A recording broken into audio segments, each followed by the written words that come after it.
Hey, Stephanie, this is Jeff. Just checking in. Can you hear me okay? Yes, I can, Jeff.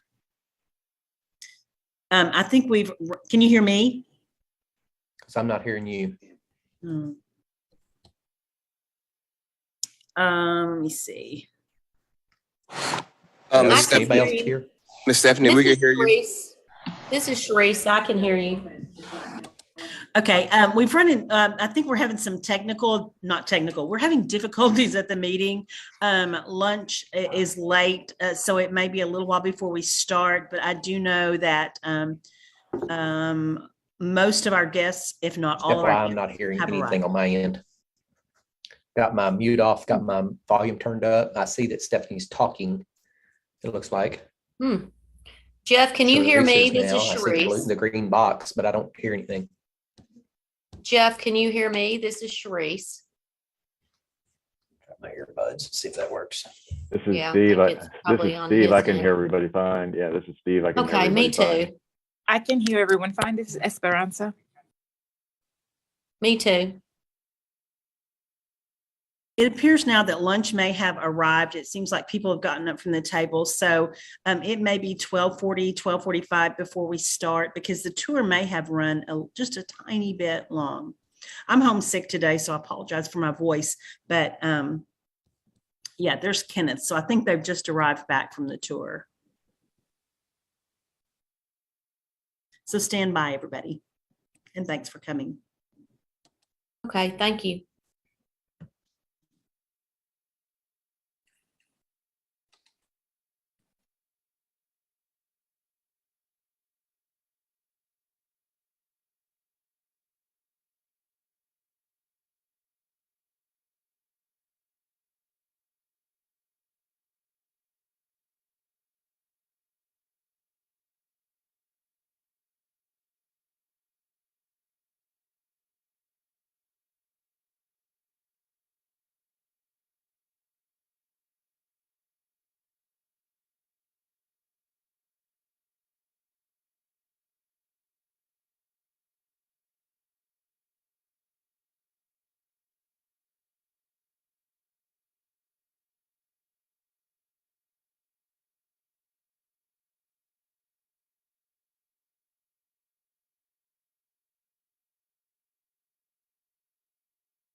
when it's hot. You guys can leave it on if you want, or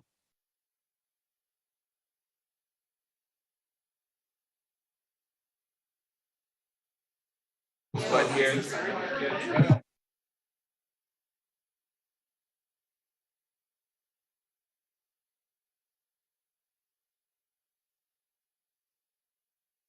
Got Hit that? that button there. It'll stay on if you leave it on, but if not.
Thank you. Now the meeting will come to order.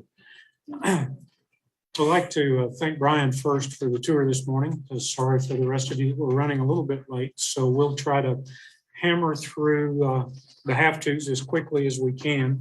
With item one being our approval of the minutes from the last meeting. Carmen was nice enough to provide those to us all electronically, and you have a copy in front of you. So barring any discussion on those meetings,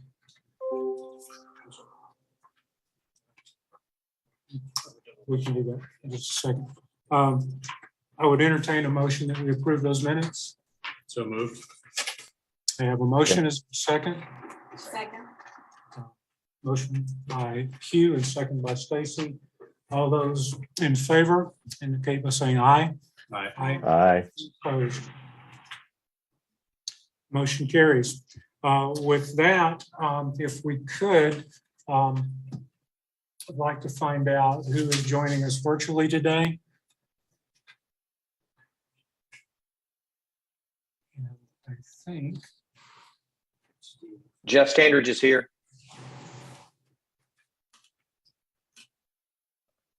Steve Percival's here. There we go. Thank you, sir.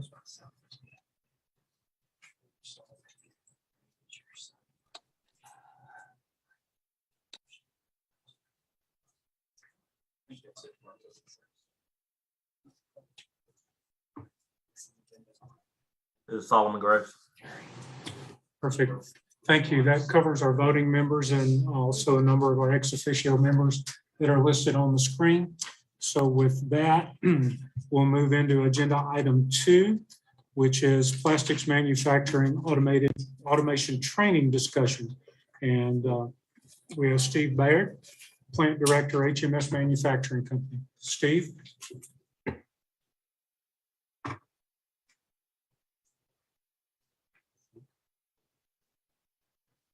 Steve here. Is Steve Baird here from HMS? You might check with Marcia real quick. Marshall said that he will be here about find out. So Steve had an emergency at the plant. He was here earlier and I honestly surprised he's not here right now. So I asked if we could move him down further on the program. Perfect. Thank you. And we will come back to him then. Moving on to agenda item 3, which is an action item. And that is approval of Black River Technical College SATC Piggott satellite. And Dr. Martin Eckensperger, if you would take over for us.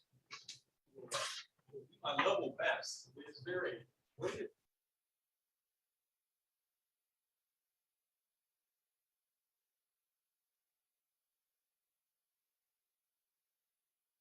Yeah, are we good? All right, we're waiting on a PowerPoint and that looks like us. All right. Thank you. You have a click. Good. Oh, there we go. Remy, I work at a technical college. This is a thing. So I'm Martin Eggensberger. I'm president of Black River Technical College. And first off, I'd like to thank you all for the opportunity to come and present our request for you. A special shout out to the senators and legislators we have in the room. Thank you for coming. Woo! That's a big crowd you got here for us. So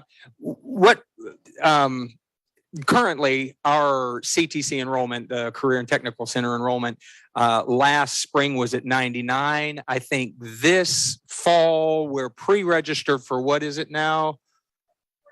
143 today. So we've had a significant, about 43% increase in enrollment so far. That does not include our proposal that you'll see before you.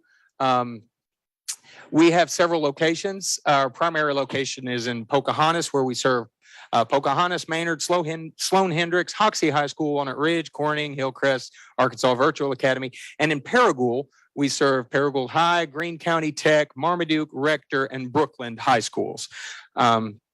So we service a lot of people. We're fairly recently really doubling down on the CTC. Our industries worked for it. They really request it, and we're doing a great deal with it. The programs we offer are medical professions, industrial electronics, some welding, machine tool technology, and auto collision. We've also just been approved for auto service technology. So those are the programs we currently offer.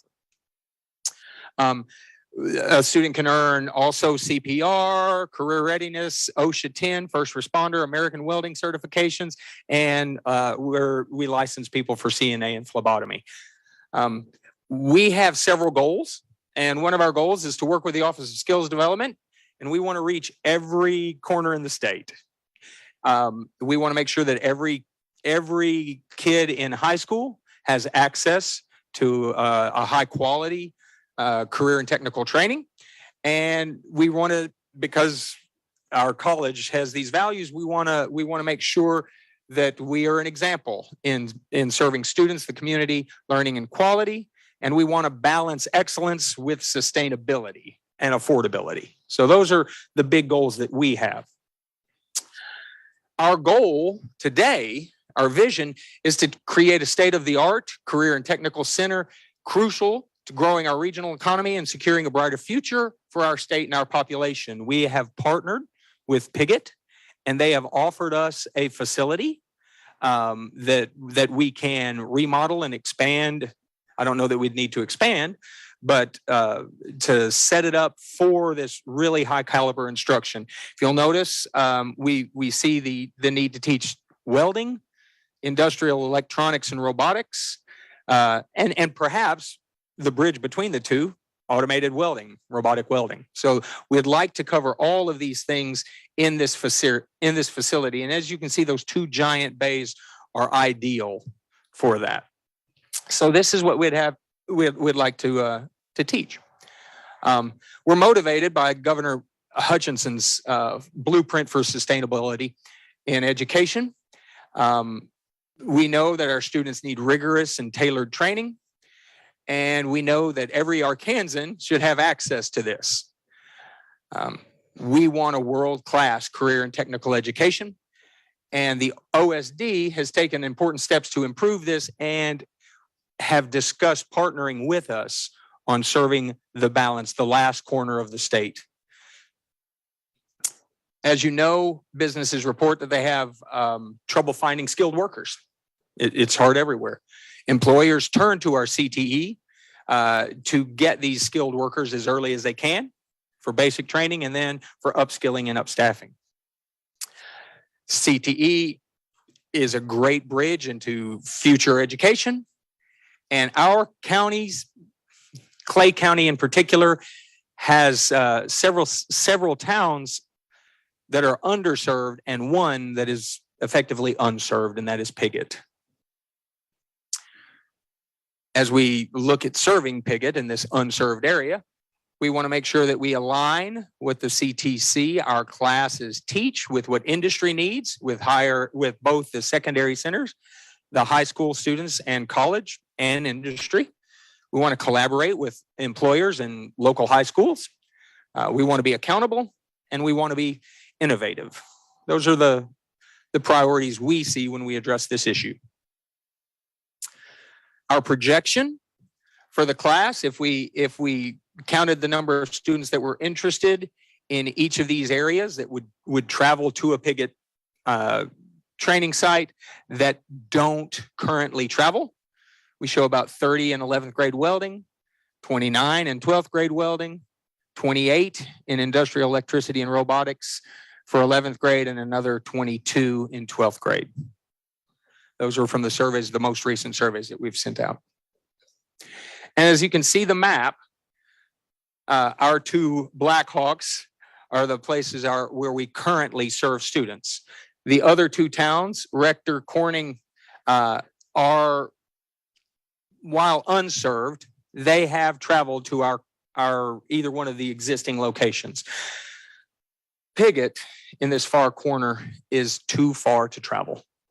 And so that is the choice that we look at to effectively serve the most students. Some students will travel from Rector to both Paragould, or to Paragould and Piggott. Corning would travel to Pocahontas and Piggott as well. But Piggott, the time of the day, the travel, it's just not feasible for them to make that trip. The partners that we've discussed and have already gleaned partnerships are Greenbrier, Fidus Global, Hytrol, ABB, Allen Engineering, Tenneco, Nucor, FMH Conveyors, Nidec, General Cable, Six Sensor Intelligence, Dollar Tree, Fabco, Garlock Rubber, Martin Sprocket and Gear, Axis, Southworth, Arcot, Anchor, and Lakeside Metal. And each one of these to a varying degree, whether it's an advisory group, curriculum development, equipment, guest lectures, hiring, industry tours, or supplies. One of our partners is here today, is the CEO of Fidus Global. He was on the tour with us earlier and can answer any questions that you might have about how we address sort of the robotics training and what we intend to do with industrial electricity and robotics. We've done welding before, but this foray into robotics is a little deeper. And so we wanted an expert to make sure that you guys knew we weren't just shooting in the dark here. And we have a timeline. Right now, deciding upon the facility in Rector, Piggott, and Corning all offered facilities. So deciding upon which of the facilities, the data that I showed you earlier, we passed that and we picked the Armory. And again, that has been shared with us by the high school, so we can work with it. Now we're at this port phase, June 2022, we're looking for board approval for the Clay County satellite. And you can see material and equipment purchasing, facility remodels, and in January, the June to January, curriculum development selection. Then we get the facility ready for a ribbon cutting. And in January 2023, on-site instruction could begin. So that's the timeline that we have for you. And that's our request for a satellite location. I see a question. Scott, please. Martin, this is the Pickett facility. Yes. Facility, I recall, was bought from Sharp. I can't hear you, sir. There we go. The proposed facility in Pickett. Yes. Is this the proposal you brought to us to the Sharp group several months ago?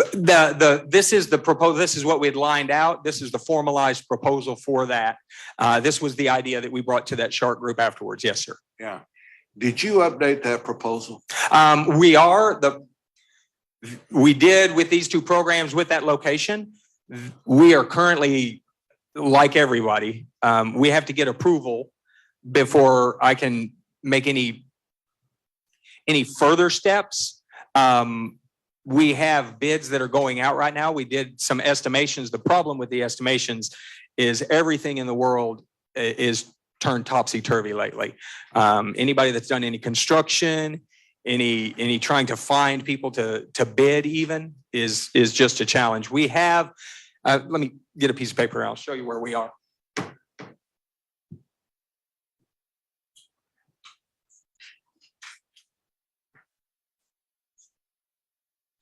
We've done a lot of work. We brought FIDUS in to help us do some layout for the industrial robotics. We brought another team in to help us with the welding. Greenbrier helped us with that.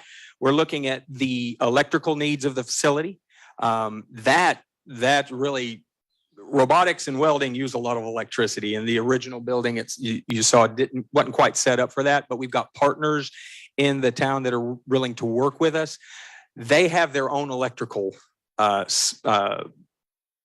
over there. They're not Entergy. So they have their own, so they have some local control. We've sent out to local contractors for bids, for estimates on the rest of the renovation. And we're meeting with them and some of their subcontractors directly for carpentry, framing, a little bit of ventilation that we'll need for the welding, some HVAC in the robotics lab, and just some painting and renovations like that for the space. Then we also have some bids that are going out for the welding equipment and the robotics as well. We're partnering with Hytrol, ABB, and FIDUS to get the very best bang for our buck. And right now, Stephanie was working with us, and we were told that the best approach is to go ahead and get the approval for the location as we work the budget out on individual phased approach. That was my question. So Yes. you intend to, and I think we asked you to resubmit after you've done the evaluation. Yes. I've done some budgeting Yeah. and pricing Yeah. specifically on the electrical side. Exactly. You were We do have a bid on the electrical side. What we're working with, we know what the electricians and the engineering is going to cost for the electricity. The big two costs that we're negotiating, and that's the problem with estimating, is we know that we can partner and get educational discounts. We know that we can work with the electrical companies and we can get some discount or lower price on transformers and those expenses like that. And so they are working those out. And that's one of the reasons we brought FIDUS in, because he's partnering with ABB and Hytrol to try to get us those bids. The problem is those things take a little bit of time, and we knew this board meeting was here. And so we wanted to assure you that we're underway. What we gave at the last proposal, the last information that I think I shot with Cody and Stephanie was a not to exceed price. And we're trying to get well below that, just because we want to be accountable and we want to be the most bang for our buck.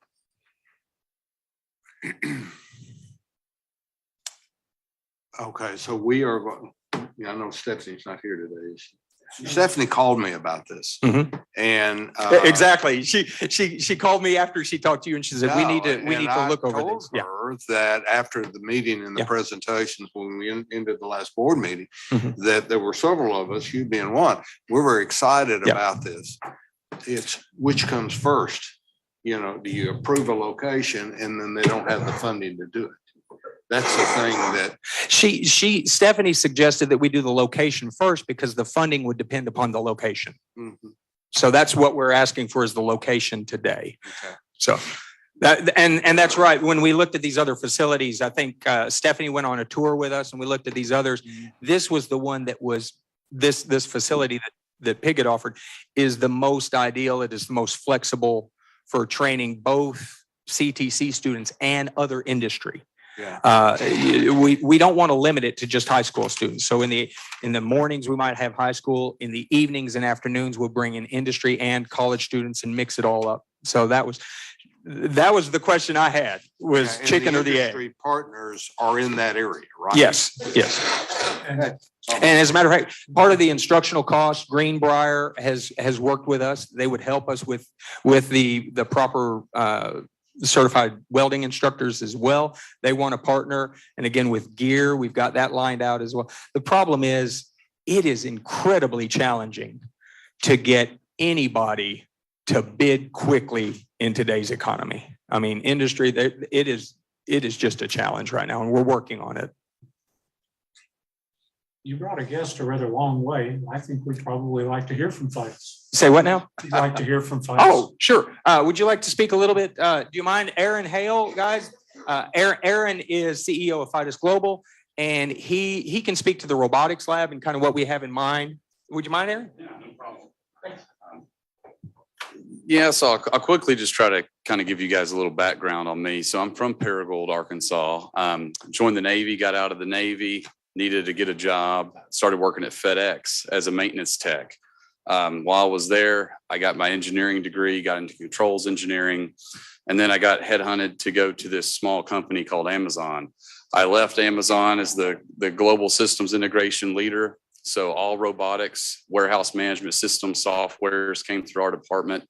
I then went to senior director of Walmart.com for all engineering out of San Bruno, California, and did that for about a year. A little different culture from the West Coast back to Arkansas, but came home with my family, and I was met Mr. Edinburger and said, hey, they actually, I think Brad Bain came over to my house. He was running for city council. And he's like, what do you do? And I was like, well, I ran Amazon Robotics. And he's like, really? I was like, yeah. He's like, well, can you help maybe with the school? So I went and assessed and looked at the programs, told them kind of the difference between, the problem in this industry right now is you got guys that have worked in one factory, retired. Now they're kind of giving back. They don't really know the cutting edge technology. They're still teaching stuff a little behind.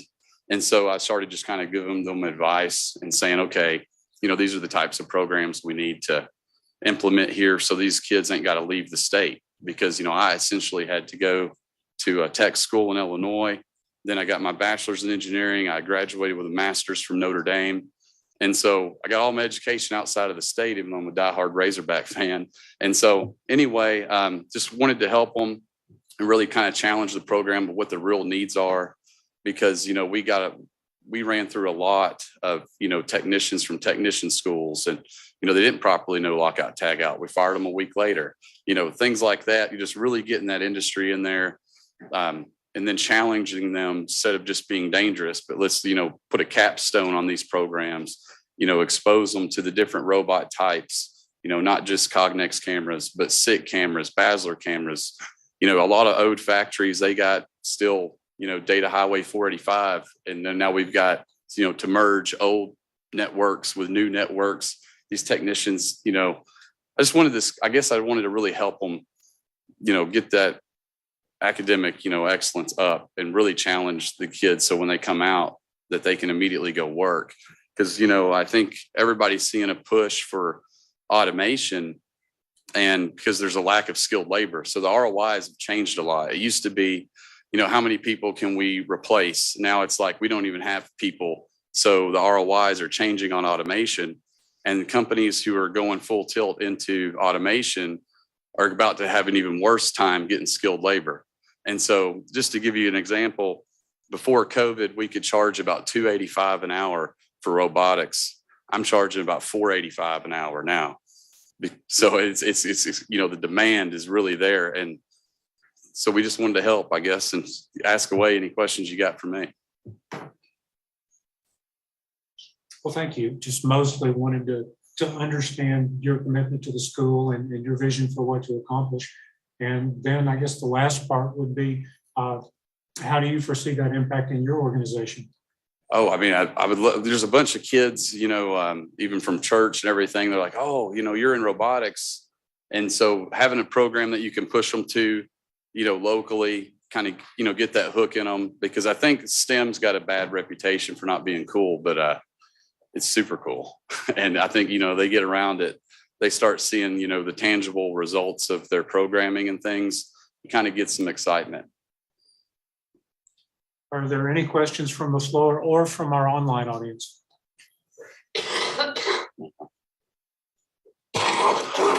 I've got a question for Dr. Eggesberger.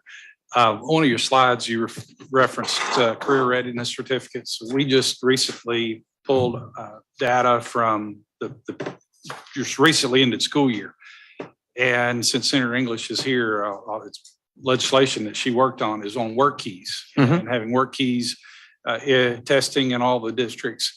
And Corning and Rector, there's a gap there. Piggott does not. Can you address that? Is that going to be part of the delivery in this program? Yes, that's that is. Piggott is not, because they can't travel to that. And it's not on the slide, but it is an embedded essential need. As a matter of fact, I don't know, Grayson Bigger, who is a big fan of our industry and growth over there. She specifically asked, as we were building this, to not forget the commitment to work keys. And so, of course, we wouldn't. But now, because she's on the higher ed coordinating board, I have to listen to Grayson. So certainly, work keys will be involved in that. And hopefully that will grow both Rector and Corning's Work Keys Association as well. So, and we honestly believe that this area, because if you'll notice on the map how far back or how far to the north it is, we believe we'll draw some Missouri students in for college level courses and industrial training as well. We also are just across from the river. We might get some other folks as well. So that edge of the state really increases our footprint. Northeast Arkansas, you guys have seen what's going on in Northeast Arkansas. The largest steel mill in the world is a stone's throw away. All of the industries that will come as a result of that, there's no way to guess. Then we know with I-57 that's coming right through this same corridor, we know that this same region will be exactly the halfway mark between Dallas and Chicago at 8 hours in both directions. That is the golden location for a distribution hub. And industrial robotics is having the trained workforce for that. The area there is ripe for it. So we know not only are there manufacturing needs for industrial automation, there's also a growing need for distribution and logistics robotics as well, which is another reason we steered into the, pardon the pun, the CDL direction, because we know that is coming. Thank you, sir. Yeah, I have a question for Fidus, which is, during the tour today, I mean, now it makes sense, all the questions and the things you were saying in terms of the tech talk that was going on. But, one of the things that stood out to me was not only the technology and the equipment that was in the facility, but also just that it didn't seem like, we have these Amazon, for example, is out there, and you talked about what they were standardized on and things of that nature. I mean, in your estimation, and just not only on that school, but perhaps others that we see around the state and the country, I mean, do you see where we are kind of missing the bar a little bit, perhaps with what we have based off funding and cost of acquisition for certain equipment, what we're teaching in the classroom? And I just kind of wanted to piggyback off some of the things that Because and I think of it through the lens of the value you're going to provide to Black River Technical College on some of the advisory, councils that you're serving on. So As soon as he's done with this, I would encourage him to serve on your advisory group because of the value he's adding. But I would like us to go first is what. So go ahead. Yeah, I mean, the reason I was asking about syntax is because if you can't write Visual Basic code, the pre-softwares for ABB or FANUC are only going to get you so far, right? So you've got to be able to understand a little bit of structured text or VB to be an actual controls engineer who can go out and architect a new install. Because what typically happens is these integrators have a few principles. They write the main code, then a commissioning engineer goes out and can kind of piece it together and get it working, but he didn't write any of the structured text, right? So if he gets in trouble, he's got to call the principal back. But, the end user is still going to get charged just like it was the principal doing the work, right? But for the kids to really be able to advance, they're going to have some exposure to that. And like your traditional university may put you through C++, but there's no practical application to it. They don't understand that kind of the code they're writing. As far as what we're doing with them is, I've got a slew of other companies who are really hungry for good training from the tech schools. And so that's why Dollar Tree threw their hat in. Their chief supply chain officer was a peer of mine at Amazon. If you notice, kind of Amazon got real popular for a while. So all industry started stealing from us. So retail, just about everybody in retail is facing a lot of automation problems because manufacturing got most of the attention. That's why, you look at Detroit and you've got all of the automation folks headquarters up there, FANUC, ABB, everybody was kind of around that manufacturing. And now everyone's trying to turn automation, they're trying to automate the warehouse, right? So that's even with the automation in the warehouse, we've got a long way to go. That's why there's 3,000 associates at that Amazon, even though we were targeting 1,500. There's just so much, problems to be solved with the variation in shipping. And so we're investing a lot in that across. So our customers are national accounts. So me and my finance office is mainly who is in Arkansas, in Paragould. I've got engineers throughout the country, but if I had a pipeline in my backyard, that was what I was thinking. And then we could just kind of raise the bar around us because most of my engineers, are Big Ten guys, West Coast, Cal Poly, Stanford, Georgia Tech. So we've got some really talented folks that can also influence, the degree program that's coming through here. And, but yeah, it's definitely a struggle to find maintenance. It's a struggle to find an electrician who could read line diagrams, and then you've got NEMA 1 line diagrams and you've got European line diagrams. Well, they're different.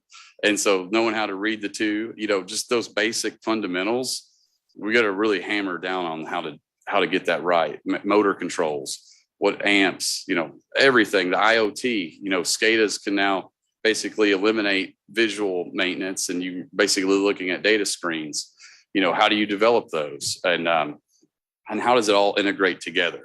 Right? Like just having somebody work on one robot cell that's doing an asinine function is not really going to make that student prepared to go out and work on an industry floor robot that they know every minute costs us $10,000. So what do you end up doing is the companies don't even trust their own staff. So they start outsourcing to these different vendors. And then, they're at the mercy of change orders, black boxes, all sorts of stuff that they didn't know how to avoid. So from an operational standpoint, I think that, the Northeast Arkansas is looking for it, but they can't get it. So just for example, part of the reason why we got them ABBs for Black River is I called the VP of sales at ABB and he still thought it was Amazon. He's like, man, anything you want. I was like, hey man, hold on. I was like, this is for my hometown. And they're like, oh yeah, we can help you. But now Northeast Arkansas, you can get certified at Black River once the program launches and you don't have to fly folks to Auburn Hills, Detroit. And so there's some different advantages like that. And then, we have good contacts with SICK, Camera Tunnels, Cognex. I can get the majority of the hardware donated to us. And then we just got to go get in there and program it, install it. So when we're looking at budgets, he's like, put a retail cost on the budget. I was like, well, if SICK cameras are going to give me $185,000 camera tunnel for nothing, but we got to go set it up, how do you guys want that to be shown, that we can maximize the value that you give us and can give you the retail prices of these different equipments, because not everybody's like Allen Bradley. Allen Bradley gives you an education discount. Some of these hardware providers will just give it to you, like LaserJets, VideoJet. I talked to their VP this morning. He's like, yeah, man, how many printers you want? And they're high speed, applicators for either food manufacturing, or they even do shipping labels. So it's just trying to leverage your contacts and seeing when I can get them and just kind of put it all in there that really challenges the technician to be able to touch everything. Because, teaching Allen Bradley is great, but 90% of the European machines come either Beckhoff or Siemens.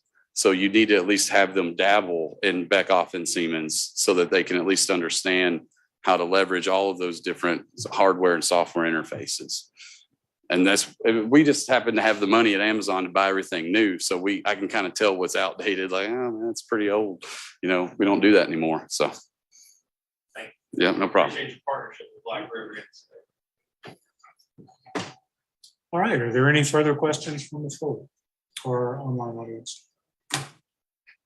With that, I'll make a motion, Mr. Chairman. I move to approve. we have a motion to approve the location in Piggott. Is there a second? Second from Stacy. All those in favor indicate by saying aye. Aye. Aye. Motion carries. Thank you. Congratulations. Thank you very much.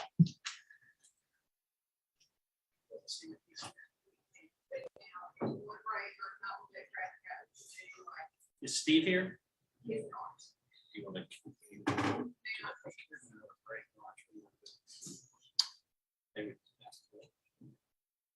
Yeah, would you guys rather take a break and eat now or move straight into healthcare? We have a keep going. I like that. I like that plan as well. With that, we'll move to agenda item 4, which is the LPN discussion with hospitals, and Ashley Davis, the Executive Director, Arkansas Center for Nursing. Hi, good afternoon. Can you hear me? Yes. Okay. I appreciate the opportunity to come. Recording in progress. Sorry, I'm getting notifications. I appreciate the opportunity to come and present to you guys. I will say that for the purpose of today's discussion, I'm actually going to focus on our registered nursing workforce, although I will allude to some of the challenges that we do have in our LPN workforce, as well as our unlicensed workforce.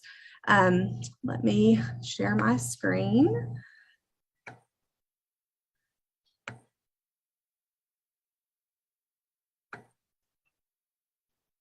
So I am Ashley Davis. I'm the Executive Director of the Arkansas Center for Nursing, which is Arkansas's only nursing workforce center. We are a part of a national organization called the National Forum for Nursing Workforce Centers, where me and 39 of my colleagues from the other states who have nursing workforce centers come together and discuss our challenges in our workforce, both statewide and nationally, and actually, work together on some possible solutions. I had hoped to be there in person today, but I am at our national conference working with my colleagues on some of the nursing workforce challenges. So I did jot down some data that I got in our meeting last night and hope to share a little bit of that with you. So to get started, I wanted to give kind of an aerial view of our nursing workforce. And I believe the presentation version that I sent that you guys may all have has a very different looking graph here on this first page. And I wanted to just kind of give you a little bit of a rationale as to why it looks different.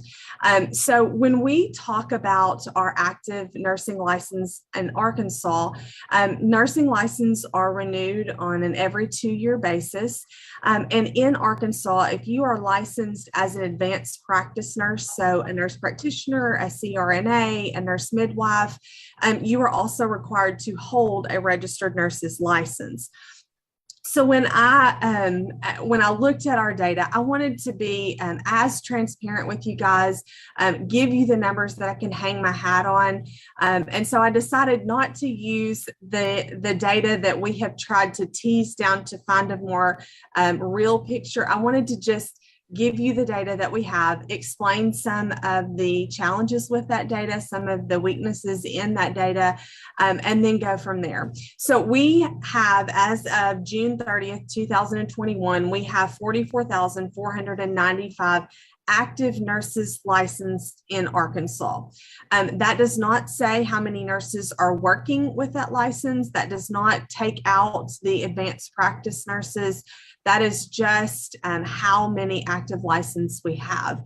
And then on this graph, you can see the orange bar is labor market projections on, these were actual numbers of registered nursing jobs that were documented. So if you saw the first graph, what that number that you saw reflected was removal of what we anticipate are advanced practice nurses that are not really available to work as registered nurses, but also our nurses who are holding an active license but are not actually employed as registered nurses, whether that be they are staying at home with their families or they are working in a completely different industry but don't want to lose that license because it is kind of a process to get it back. Ashley, Yeah. can I interrupt you just a moment? But because your numbers are different than what's in our book, and because that screen is really, really tiny and I can't see it, could you read those numbers to us? Absolutely. Absolutely. So this shows that in 2018, we had 41,231 active nurses licensed. In 2020, we had 44,495. So you can see a little bit of a jump. The workforce numbers were 26,000 and some change, and it moved up to 27,000 and some change. And I will actually send you this out so that you can share the actual graph that I'm showing here. But what we know, if I were to show this to our nurse employers and say, look, we have a surplus of active nursing license, they would probably tell me that's not accurate. So when we work towards workforce issues, we realize that just collecting raw data doesn't really give us the big picture. Here are some of the things that I know about our nursing workforce from talking to nurse employers throughout the state. We know that hospital vacancies are up and in some places are higher than they've ever been. We know that hospitals are not able to fill nursing positions. We know that in the height of the pandemic, rural hospitals were having to turn patients away, not because they didn't have open beds, but because they did not have the nursing staff to care. So we know that we had citizens of Arkansas who were not able to access care during the pandemic.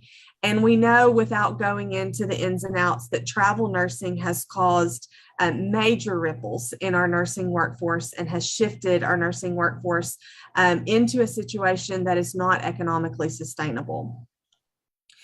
So when I talk about our nursing workforce, I'm always looking at our growth in license. So I want to just acknowledge and say that it's a conversation for another day, that we are losing active nurses from the profession. We know that there are nurses who have walked away from the bedside during the pandemic for multiple reasons, and that is a conversation to absolutely have. We have to be able to plug the holes in our nursing workforce, but we also have to make sure that we have an adequate supply chain to fill the holes that is causing. And so on this graph here, the blue shows continuous active nursing license. So I was licensed as a nurse in 2004. Every 2 years I renew, and everyone who's continuing to renew falls into this blue area. If you look at nurses who either put their license in inactive status, just simply don't renew, or they retire, you have a loss every year. And then we paired that loss with, but how many new nurses are we licensing out of our education programs? And so the orange there is that net gain. If you take in consideration how many licenses we lost versus how many licenses we gained through education, that's where you get the orange. What I will say is in 2019, the Arkansas State Board of Nursing, who does a phenomenal job trying to adequately collect data on our nursing workforce, changed their collection mechanism because of some things that we had heard through the National Forum in 2018. They chose to go with a different company that could offer more accurate real-time data. And we believe there was some data lost in that transition. So I'm not focusing so much on 2019. I just want to know overall, we are continuing to add nurses into our workforce. I would say add licenses into our workforce. And the main way that we do that is through our education. Now, again, we're not talking about necessarily addressing why we are not keeping active nurses at the bedside, but we have to have a healthy supply chain if we're going to be able to survive while we address some of the other challenges. So if we look at growth in nurse graduates, you can see that around 2017, we really had kind of a spike. Then we leveled off a little bit. We are still having growth. That growth is really not adequate at the time to meet the demand that we have at the bedside in clinical practice.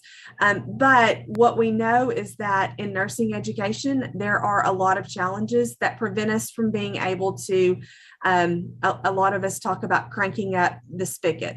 How do we really take more nurses through our education programs to create a greater growth in our active licenses in the state? One of the major challenges that we have is that we don't have enough nurse faculty to educate the nurses that we would like to put through our nurse programs. Currently, we have 64 vacancies at our nursing programs, and this is full-time faculty. So we're talking about the primary educators who are doing in-class instruction, also kind of overseeing some of the clinical experiences that we are going to talk about in a little bit. We also know that in addition to the current 64 faculty vacancies, we have an anticipated 38 retirements coming in the next 2 years. What's most troubling about that is not any new information. We've always known that our nurse faculty are in the older age groups of our nurses, and we've known that retirements were coming. But we also have another 27 anticipated resignations in our nurse faculty. Those resignations are coming primarily because of the widening gap between the salary of a clinical nurse and a nurse faculty. So what we know today is that over the next 2 years, we will need 129 more nurse faculty just to keep status quo, just to continue to grow at the rate that we are currently growing, which you saw was not a great rate of growth. And we would definitely like to increase that. So when we talk about salary, I just wanted to give you some comparisons for Arkansas. In Arkansas, the average annual salary of a nurse faculty is just under $61,000 a year.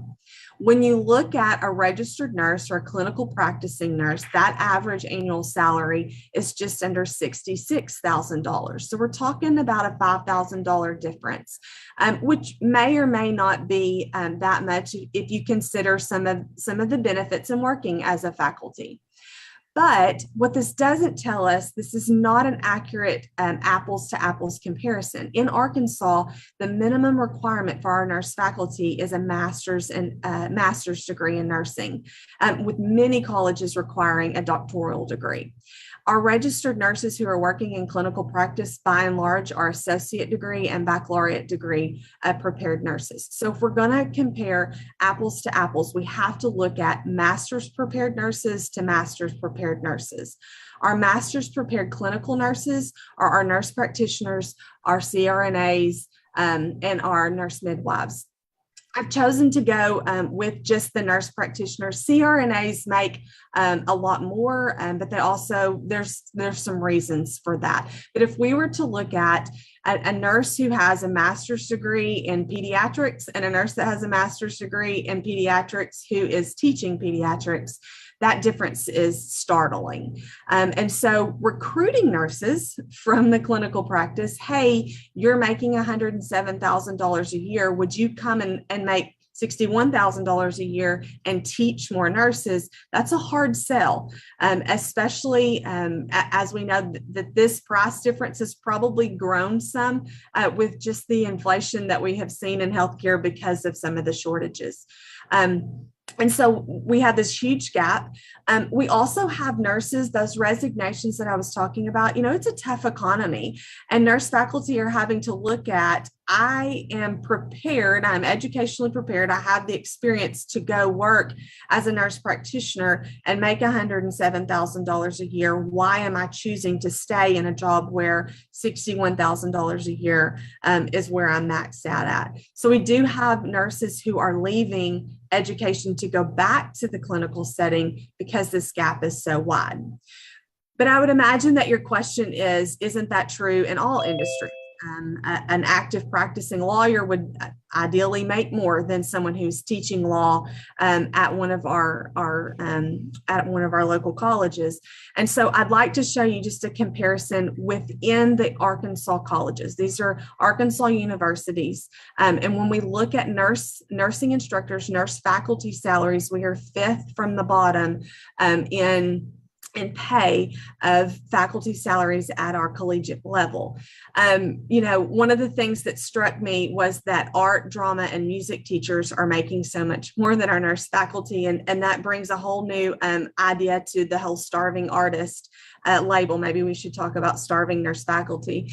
But it's disconcerting to see how little our nurse faculty are being paid when compared to their other colleagues at the collegiate level. So just kind of a recap of what are some of our current nurse workforce challenges. We have an increase in demand, whether that demand comes from a lack of supply or a lack of willingness to work in the areas where nurses are needed most.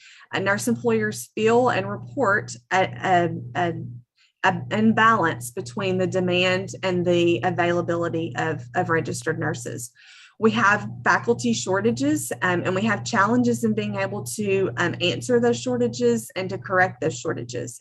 But we also have a practice gap. And if you talk to many of our clinical practicing nurses, they will say a graduate nurse is not adequately prepared to go to work independently on day one. I hear over and over and over again about, new nurses come out and they used to be able to be trained and up and going and self-sufficient in 12 weeks. That was how long my orientation was when I graduated from school. Now we're looking at 1 year. And so even the nurses that we graduate aren't available to plug those holes and to really fill the gap that we have. This is one reason why I don't think that necessarily putting in fast track programs is the only answer to solving the nurse shortage. Is that a possibility? Absolutely. But we have to address the fact that the nurses in the current education structure are not coming out fully ready to go to work on day one. So what we see is this pop-up of transition to practice programs. Many of you probably have heard of them. You're aware of them. We took this concept from our colleagues in medicine over a decade ago. They're known as nurse residencies, nurse apprenticeships, but by and large, they are post-licensure. So we have a nurse who has graduated, tested, and has an active nurse license. And it is a way to get them up to speed to where they actually need to be able to fill the role of a registered nurse in the clinical setting. What we know about these transition to practice programs is that they reduce stress, they decrease errors, and they increase the likelihood that that nurse is going to stay in that role beyond their first year of practice. So I alluded to the fact earlier that in 2018, we had heard some troubling things from some of our colleagues, actually in Missouri.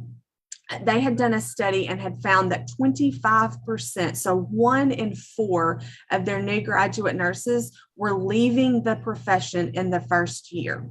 So even if we are educating and graduating an adequate number, there's something going on that are making these nurses say, this is not for me.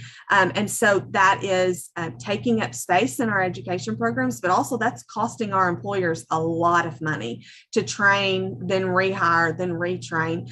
And so I'd like to look at some possible solutions that could help us address our challenges in nursing education and in our workforce, but also keep in mind that any changes that we have to make has to be in light of the fact that we've got to do some work on keeping our nurses at the bedside and cutting down on the turnover that we're seeing. So a wise mentor of mine once said, do not ever bring a problem to me unless you're willing to brainstorm for solutions. So that's what I'm doing with you today. I've presented the problems. Obviously, I have not talked even beyond the surface level of what the issues are in nursing workforce right now, but just some of the big ones. And then I'm coming to you with a possible solution. One thing that I've learned with at this conference is that there is not a one fix to this issue. It is going to be very dynamic, very changing, but we have to start coming up with some possible solutions.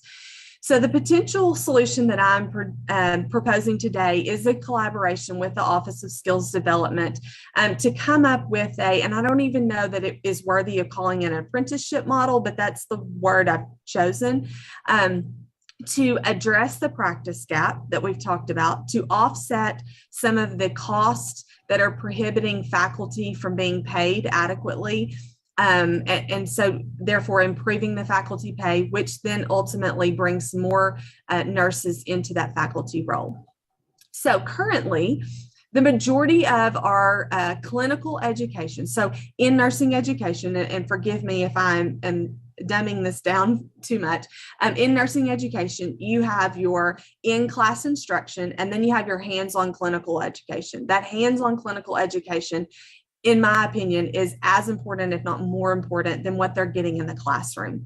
And the majority of that is happening in our hospitals. So that is where I have focused on this solution, just because it catches the majority of that clinical education that's going on. But today, a nursing program has their full-time faculty who are educating in the classroom and overseeing some of that clinical education. But the state of Arkansas has a 1-to-8 ratio for nursing students to faculty in the clinical setting. There were many times when I taught as a nurse educator that I would have 200 students in my classroom, but I would only be allowed to have 8 of them at a time in the clinical setting. It's a safety issue. And so right now, our nursing programs go out and they contract and they hire staff nurses from hospitals with interests in education to come and work as a clinical adjunct faculty. So they are not typically a faculty member who carries benefits. It's just kind of like a as needed hourly basis.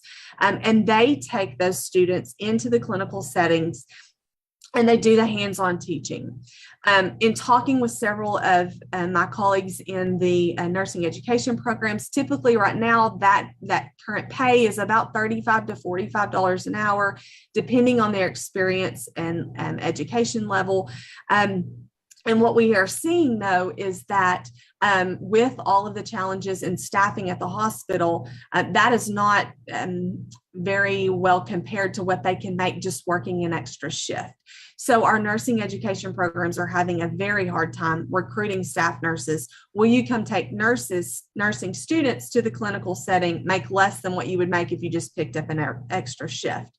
But also what I hear from my colleagues in the hospitals is that they are very frustrated at the inconsistency in what they are seeing in the clinical education. So I will give an example of myself. When I was teaching, I am by by education, by trade, and by clinical specialty, I worked in a pediatric cardiovascular unit.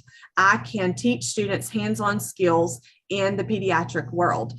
But I was having to also take students into the adult med surg world to do clinical education because of the number of students and the number of faculty available.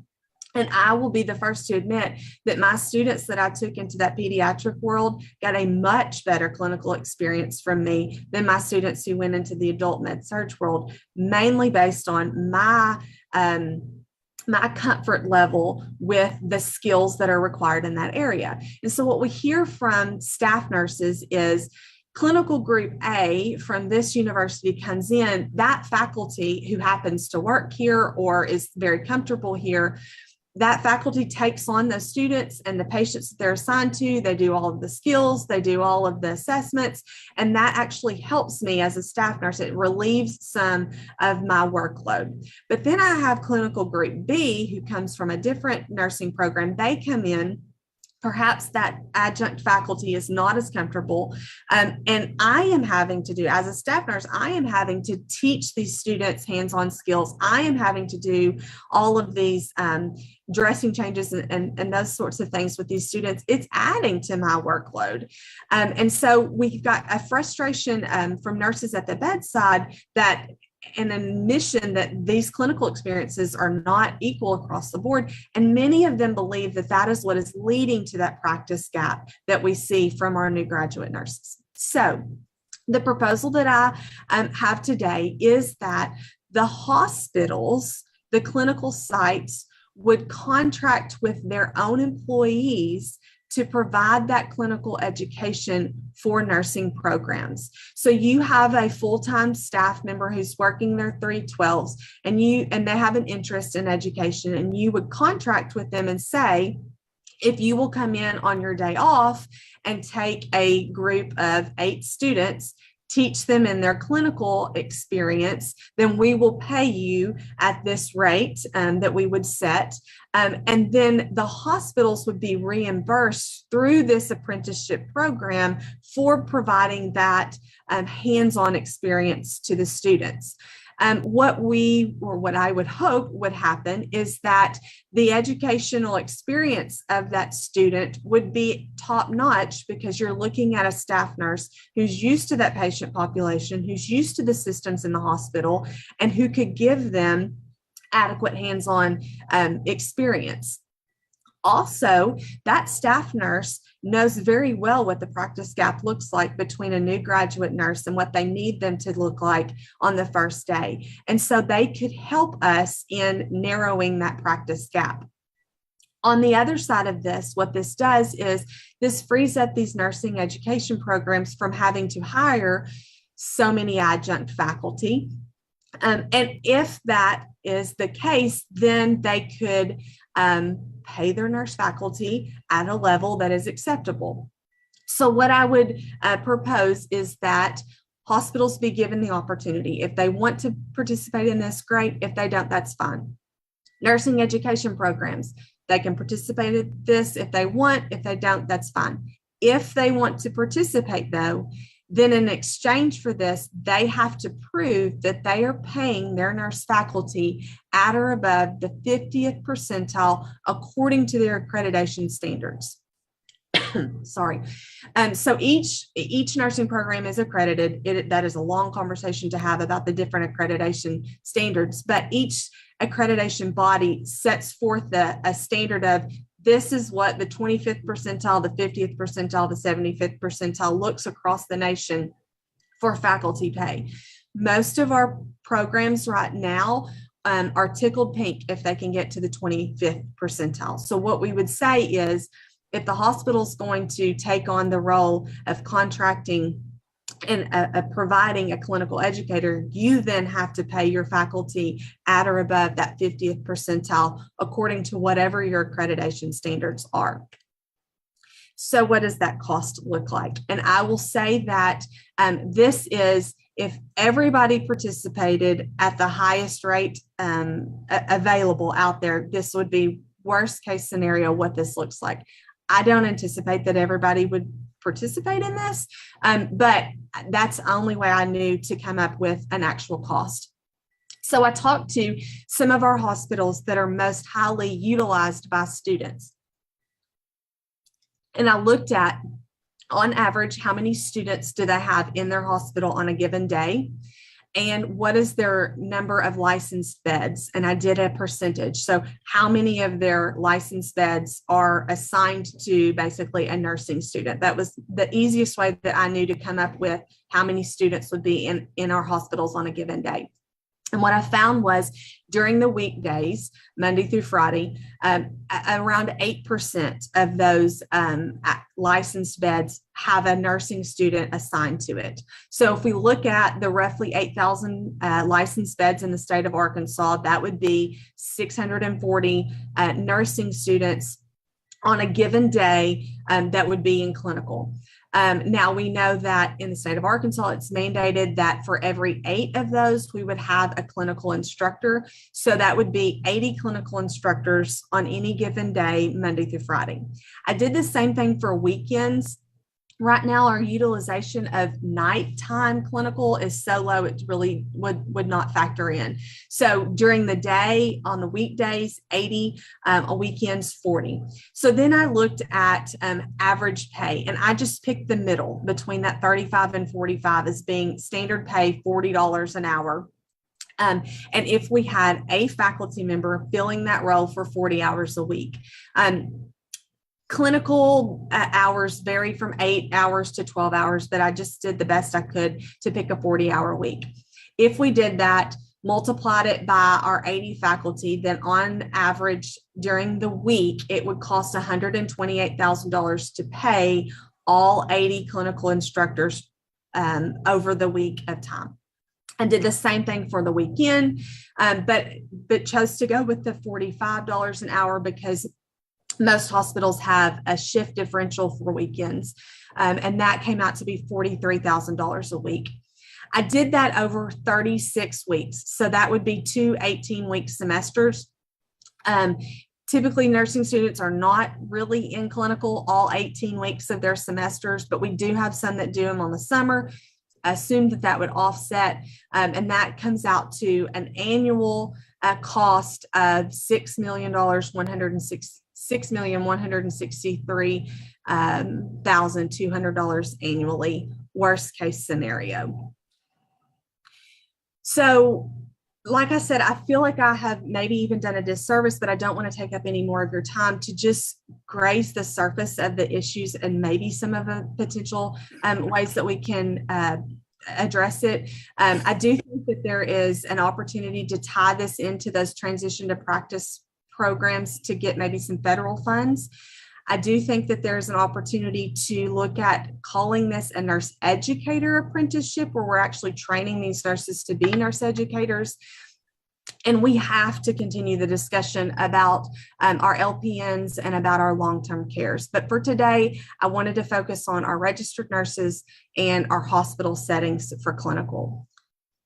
And I am open to questions, discussions, anything that you have.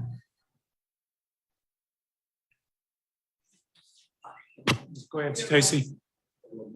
Mine goes back, that was a very well.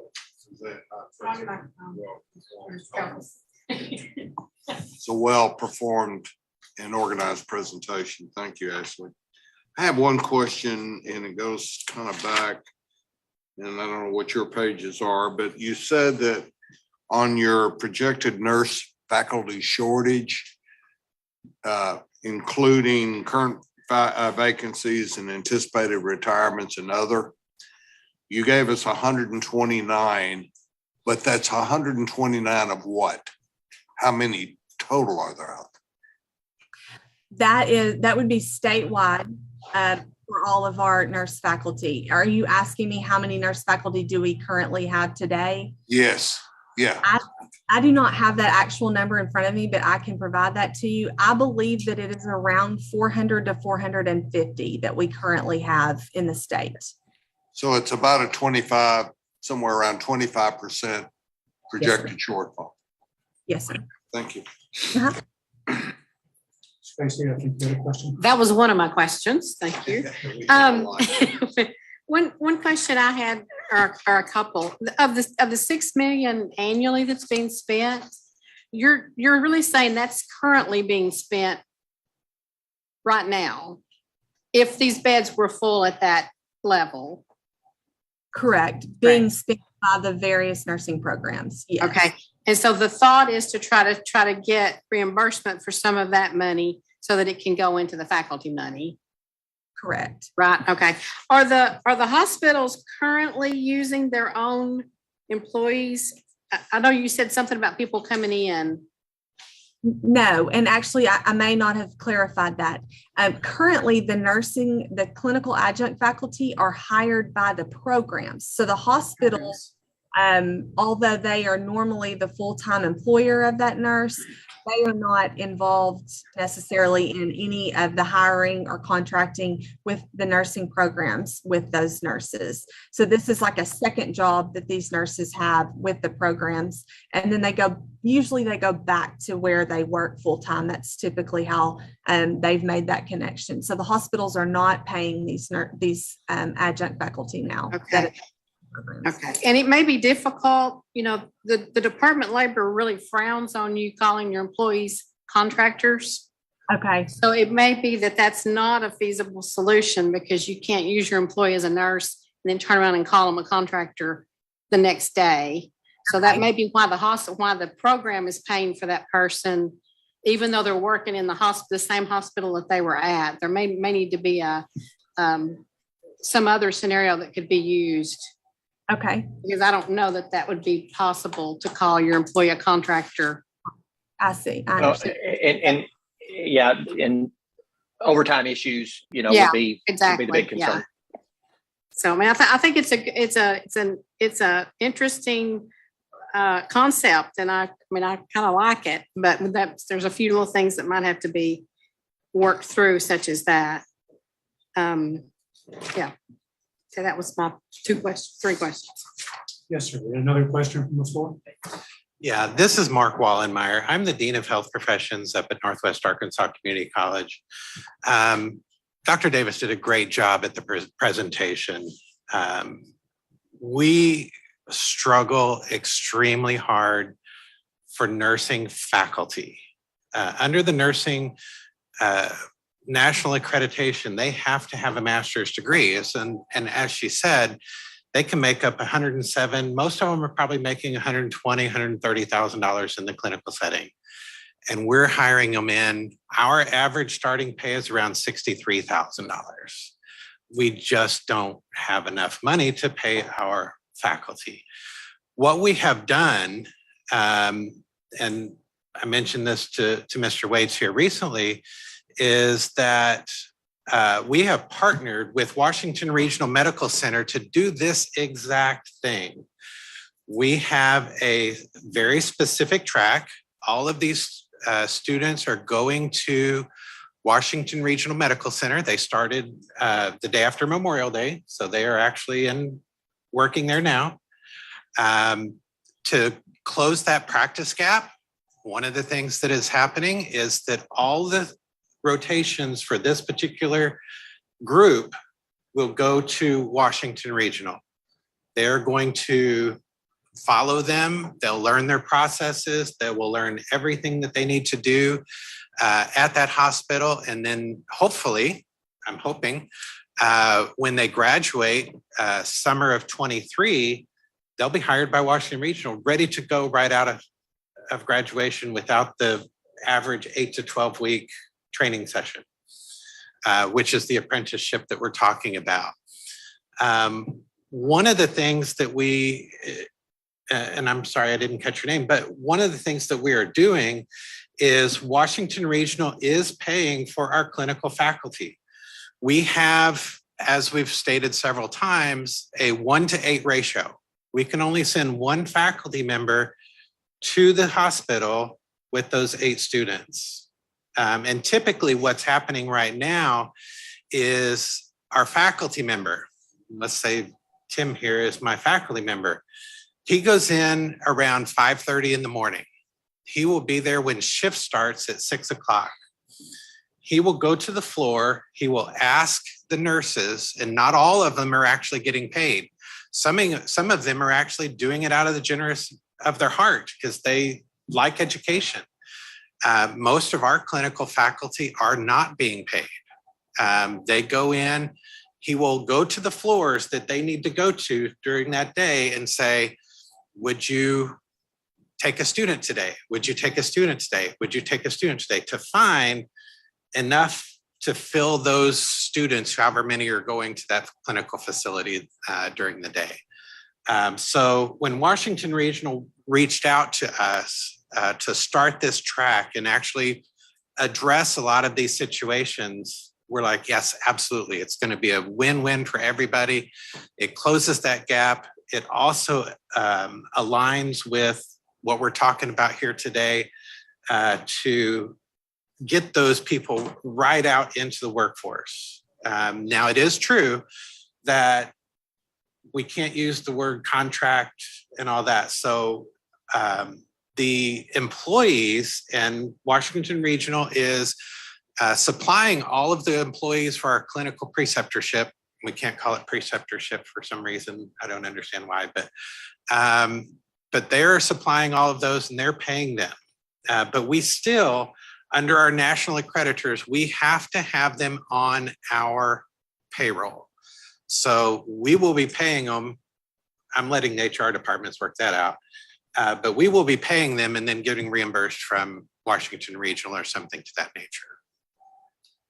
It just like engineering colleges have done because they can't entice engineers to come and teach. Can you have endowed chairs of your faculty where they can get more than the $63,000 that you're paying them? We could. Finding that money is a little hard. Not come from the hospital, just like they're paying you for the clinical. It's one of the discussions that we're having currently. So yes. Oh, and this is Lisa Leitner. She is I think you're a nurse educator. I forget exactly what the title is, from Washington Regional. Hi, I'm the executive director over talent and development. But I think what we did at Washington Regional coming out of our, post our last COVID surge, is that this is a global issue. It's not just the hospital and education. It is one together. And so we have to come together as deeper partners for a commitment to serve our communities. So it was an easy thought to connect with Northwest Arkansas Community College because Washington Regional is a community-based, not-for-profit hospital. And our whole purpose is to continue to cater to our ever-growing, significantly growing community. And how do we keep healthcare and healthcare people in Northwest Arkansas? So our mission's most closely aligned. And we were like, hey, can we do this? Is this possible? Because we are the clinical experts. They are the education experts. So let's let you focus on education and we'll focus on not only just the clinical placement space, but also providing the clinical expertise right there at our facility. We think that it is also answering a lot of questions that we've had where you have to think about that student experience, and the student has to, in our community, we have 3-4 large healthcare systems and they have to rotate up and down the highway. And so I'm with Washington Regional for these 3 days, and then I may not see Washington Regional again for 6 months, but I have to learn all their codes, all of their operations. I have to learn a new nurse educator, the floor. That's just a lot. So we're like, hey, let's figure this out. So what's unique to this new cohort that we started with in WAC, and we're hoping that it will continue to be a bridge for other programs to adopt in our area, is that the student stays with us their whole program. So they don't have to go up and down the road. They don't have to learn, 4 different healthcare systems, and we're the ones that are placing them. So there's no frustration on our staff side either. We want to make sure that our staff are well prepared. So we're developing a student mentorship program to make sure that they're well prepared and well versed to take care of that student while they're there. We want it to be a nurturing environment, an environment where they can ask questions, that they're not impeding the process, but rather helping the process of healthcare. And we also want to make sure that the student is provided for while they're there, that they can ask questions in a safe space. So we're expanding, we're starting small with this particular cohort, but what's exciting is that it's a template and a model that can actually overlay over not just nursing, but other healthcare shortages that we're seeing in our profession. And we want this to continue on. The rest of the programs in Northwest Arkansas are also interested. They're like, hey, they did it, let's do it too. I'm like, we're down. Again, it's all about catering to our community for Washington Regional. So we want to do whatever that takes to make sure that we're taking care of them. The other part with the clinical instructors that we're having with Washington Regional is they take care of the students, but they also have to serve still at the bedside for a number of shifts during that month. We want them to stay relevant. We want them to stay up on skills or changes. And so we do feel like that's going to make a significant improvement on our side with the clinical instruction piece directly through our hospital.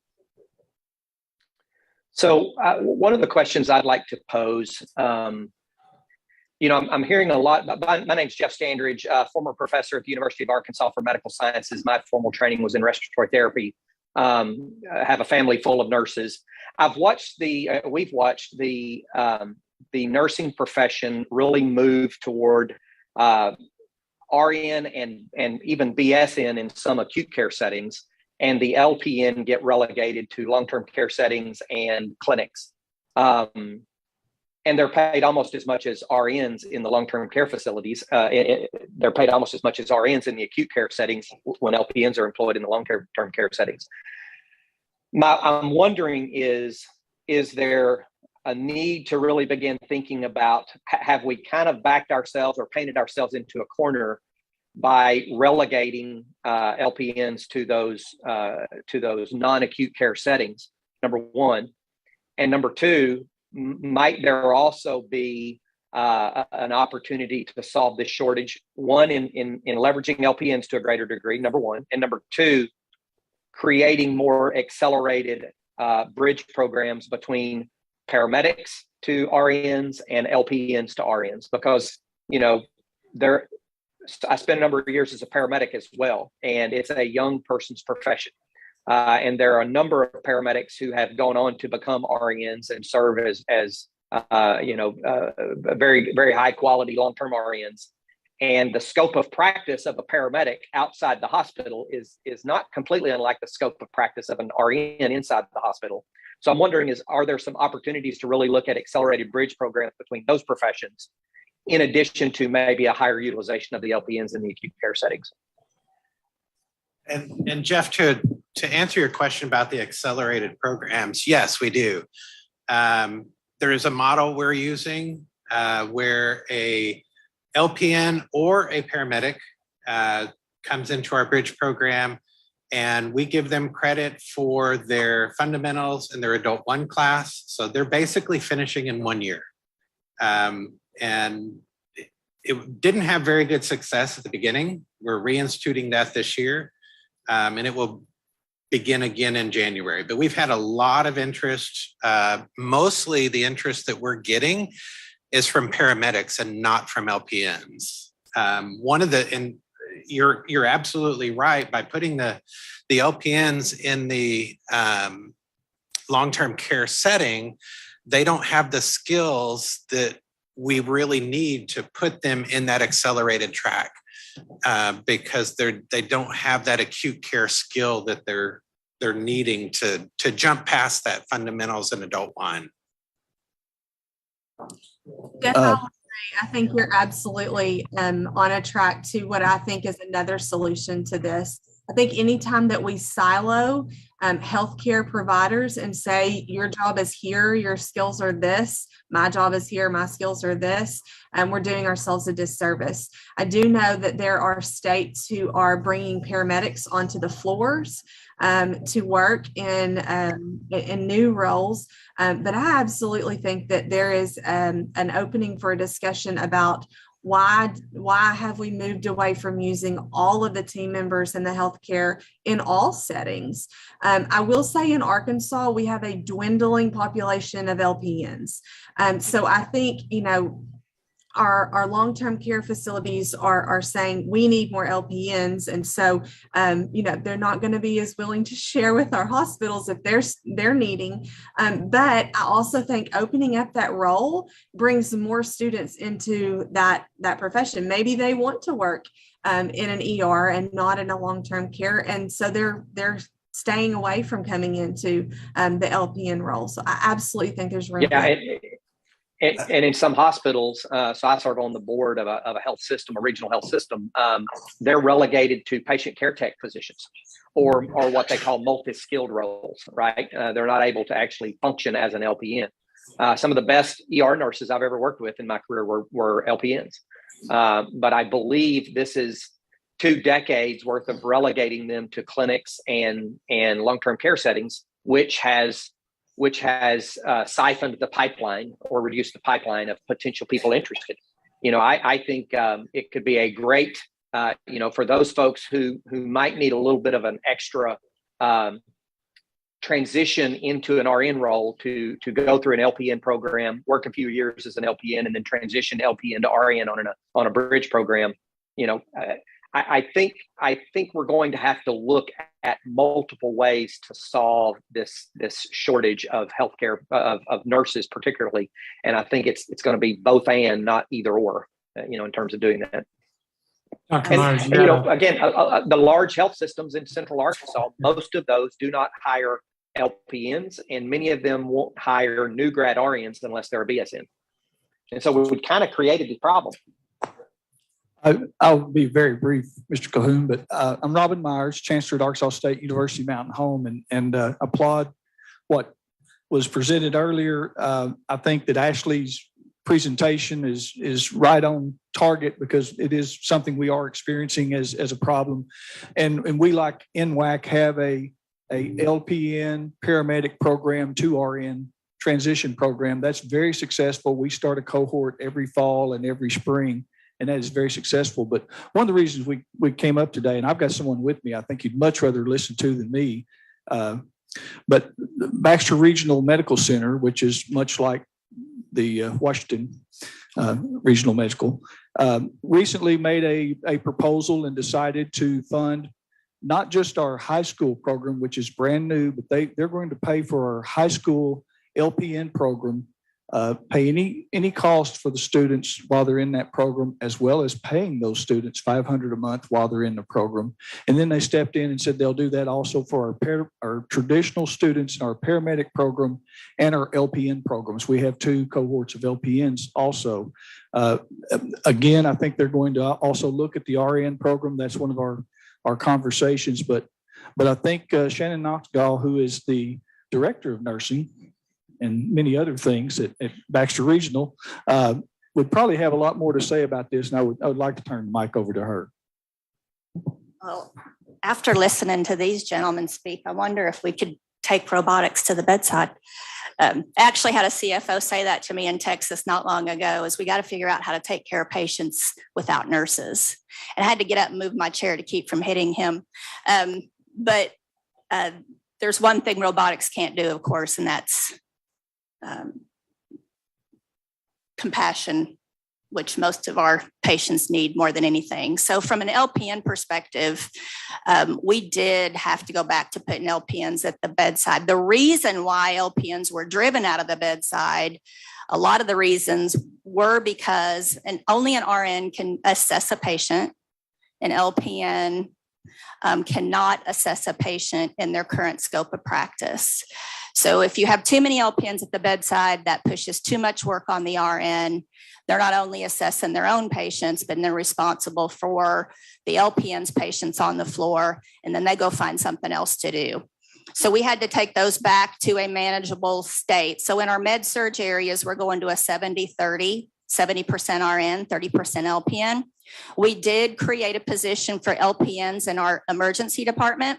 It's kind of a glorified tech role. They do not take a load of patients in the ER, but they are able to check them in, do their EKG, put their IV in, put their urinary catheters in, which really serves as a nice adjunct to that RN. In the operating room, they serve as scrub techs. Scrub techs is one of our big shortages. A matter of fact, that's where the majority of our travelers are right now, is in the scrub tech area in our ORs. So they can function as scrub techs. We have not incorporated them into our procedural areas, again, because RNs are required to perform moderate sedation on patients. So we believe then by partnering with the college, in the senior year of high school, they can start their LPN program, and we will pay for that. I guess we're getting some help with that now. And then we're also paying them a monthly stipend. And then they can also kind of do something similar to you. They can come work for us, get more of a clinical experience. I did like the proposal today. However, there's not a nurse at our bedside that doesn't take a student. They don't get any pay for it. A clinical instructor can't be with a student during every single function that they perform. So all of our nurses take students. All of them are with that student when they perform a function, whether that be an IV or a catheter or a dressing change. And they do not get reimbursed for that, although I'd love to be able to do that. So it's almost like we're already doing that, just not in any official capacity. It doesn't fix the problem that the instructors don't get fair compensation or more compensation. So you were saying like, you couldn't keep them contract labor. But I'm kind of scratching my head because our nurses already do it. We take 20, 30, 40 nursing students a day throughout our facility. The nurses at the bedside are actually the ones teaching those students, because there's only one clinical instructor and they can't be all over the hospital. So the nurses are already doing that. Yeah. Sorry, when we send our faculty in, they're going between all 8 students. So they're working with the nurses who are on the floor. Those are the ones who are the actual clinical instructors. One more thing and I'll try to be quiet. Oh, and we also started an LPN residency similar to the RN residence that she spoke about. We have a transition to practice for LPNs to the bedside, but where I really would love to shift is not all of them, but a lot of RNs left the bedside and went to all our clinics. We have 56 clinics, same pay, no weekends, no call, 8-hour shifts, Monday through Friday. So I really would like to transition them back to the bedside and move these LPNs into that clinic setting as well. That'll help us a bunch. Thank you very much. Stacey, I think you had another question. Well, as Dr. Davis said in her presentation, it appears a quick web search, there are nursing apprenticeships. So that could be done right now. And we are. You could do reimbursement for. Yeah, so we actually have currently three hospitals. Oriole out of Benton, and then most recently, you have Ashley County Medical down in South Arkansas, and then there's a hospital in Russellville, I believe St. Mary's is actually starting their nurse residency apprenticeship program, and that's through an organization called Trumont, who's kind of a healthcare provider. I believe they're headquartered out of Florida, and they're going around doing that. But to piggyback off of what was just mentioned from Baxter, is now they're launching an LPN, somewhat this residency apprenticeship model, right, where they're working under the mentor and things of that nature. So we're about to begin building those out as well. So, I mean, there are apprenticeship pathways available, even though they've already met their licensure requirements. It's this exposure to what they're going to see in the real world, reducing turnover and things of that nature that I think that model really, truly assists with. And financial assistance back for. Correct. Yep. Staffing. Yeah, because, and in the model where it is like with Trumont, for example, I mean, they obviously have a per individual cost on the instruction that's being provided. In most cases, I believe it's virtually or through some sort of synchronous or asynchronous learning. And so once they're billed and invoiced, right, we enter an agreement with those hospitals to reimburse them for a percentage of those expenses. I think the difference in those programs and that honestly, that discussion about those programs is what kind of led to this. Well, maybe we can move this into nursing education, is that those programs are all post-licensure. So we're talking about nurses who have already graduated, gotten their license. And I don't think that there are any kind of apprenticeship models that are getting reimbursed for current students completing clinical education. But there is definitely a template and programs that are being very successful in doing it after graduation and after licensure for sure.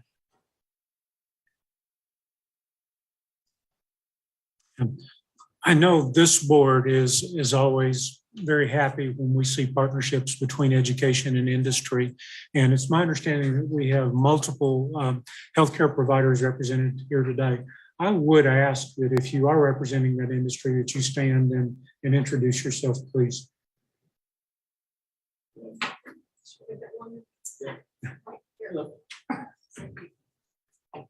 My name is Angie Smith, and I am the Director of Education, Recruitment, and Innovation for St. Bernard's Medical Center in Jonesboro. This is my colleague, Amanda McMillan, and she works on my team. So we have a new department in our facility. Actually, it's new as in the last 6 weeks to address these issues. And my previous role as Vice President of Nursing at the hospital, I was very involved in the staffing and the education. I also have served as faculty for a large university in Arkansas as well, and left that position to come back to the hospital for more lucrative opportunities. So everything Ashley shared with us today is spot on. So we are looking at doing these innovative type of projects that we're talking about here. We actually have a version of everything we've talked about today.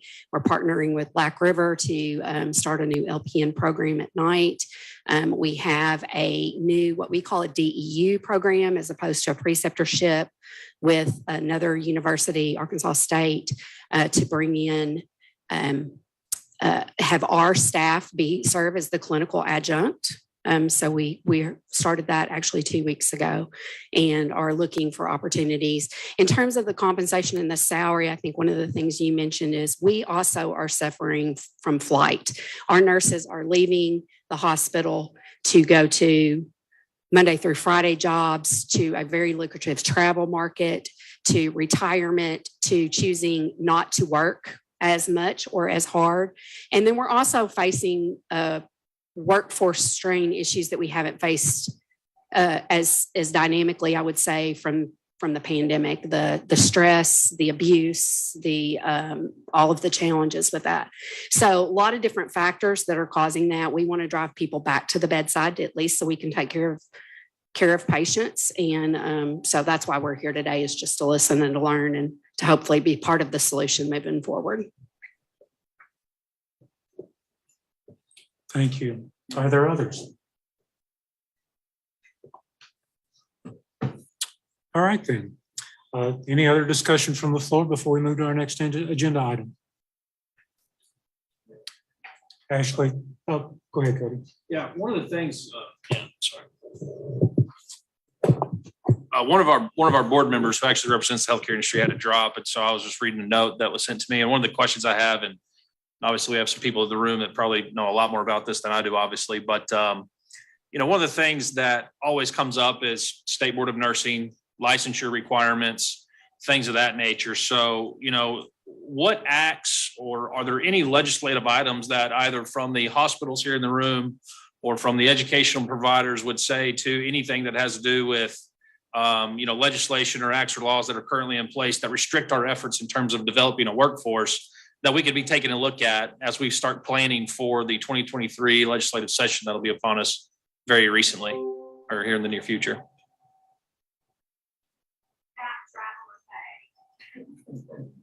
That's a big one. Well, speak to that for a moment, if you would, please. Well, in any natural disaster, there's price gouging that people could go to jail for. And when we had the pandemic, nurse travel pay went from, of course, I hadn't had a traveler in 6 years, one RN traveler in 6 years. I got about 600 RNs.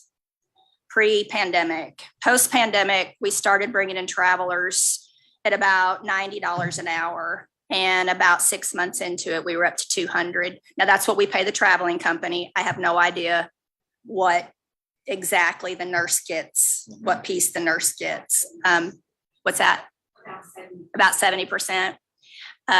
So we're in a position now where we're, as she mentioned in her presentation, we're not getting rid of travelers because we don't need them. We can't survive any longer. We've, losing millions of dollars a month, 7 straight months in a row. Most of that pertaining to inflation of supplies and travelers. So I'm down from about 56 travelers, 2 months, I'm down to now 20. And in another 2 months, I'll be down to 0. Again, it's not because I don't need any travelers. It's just because we can't sustain. We'll be closed the end of the year at this rate. So I'm going to have to figure out how to provide care without them. Now, the rate has come down a bit. I think we're at about 120 an hour now, but still not sustainable. So I know that there's been talk at the, it got around to the traveling nurses that this type of talk was going on. And of course, social media blew up with how dare we, but it's really ridiculous because we're just trading nurses. Jonesboro nurses are coming to Mountain Home. Mountain Home nurses are going to Jonesboro, and we're paying them 5 times the amount. We're just trading nurses. It's ridiculous. I mean, they're going to Harrison, which is 45 minutes away. They're going to Batesville, which is an hour away. We're just trading nurses and paying them quadruple the amount of money. So again, it's not that we don't need them. We just can't sustain them. How are you guys getting rid of your travelers as well quickly? Yeah, it's unfortunate, but I know that doesn't have much to do with education. However, well, I just heard an interesting statistic from Colorado. Just last night was speaking with the people there, and they estimate that they have over 100,000 nurses who have either let their license lapse or who have been out of practice long enough that they don't feel comfortable to just step back in that role. And they're looking at legislation and processes to bring those nurses back in those times of flux that we've always gone to travelers for, cold and flu season, whatever, to look at drawing from their current nursing supply that's just not in the workforce. And so that is something that I sent Sue Tedford at the state board an email and just said, hey, I'd like to look at what Colorado's doing to bring their nurses who have stepped away from the bedside back in an expedited fashion. So I do know that there are other states looking at issues with that. It doesn't necessarily address the ridiculous pricing in travelers, but it is maybe an area of another pool of nurses that we can draw from in those areas in those times of crisis.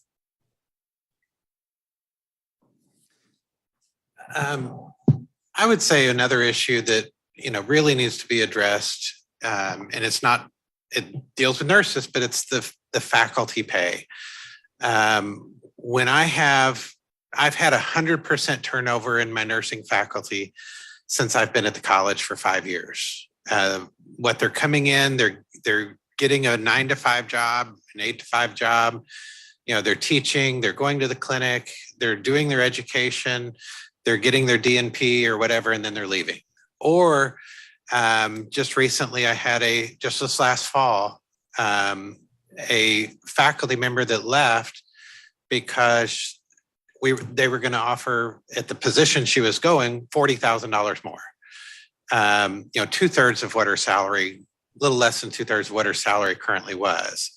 But we're all funded by state money. And so the salaries that we are allotted for the nursing faculty, those need to really be looked at. I would echo that sentiment in basically every industry that we represent on this board. When you look at the pay for an instructor, then you're simply reduced to counting on circumstances that mean someone can't work in their chosen field anymore. and have found a way to have some income doing something else. And it is a systemic problem. It goes directly to the earlier comments that were made about the quality of the graduates coming out of the programs, because if the instructor doesn't have the knowledge in the first place, there's no possible way for them to pass it on to the student.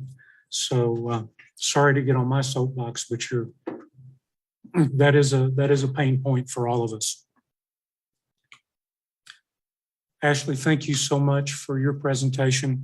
I'm going to offer just real quickly, since we sort of skipped over lunch, I'm going to say that we do a 10-minute break just to let everybody stretch the legs, step out for a second. If you do want to grab a box lunch, please do. And then as quickly as we can get everybody back in the room, we'll continue with the remaining 3 agenda items.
And so Marcia is going to fill in and pick up what he was going to present to us. And so Marcia, thank you for that. Thank Please. you.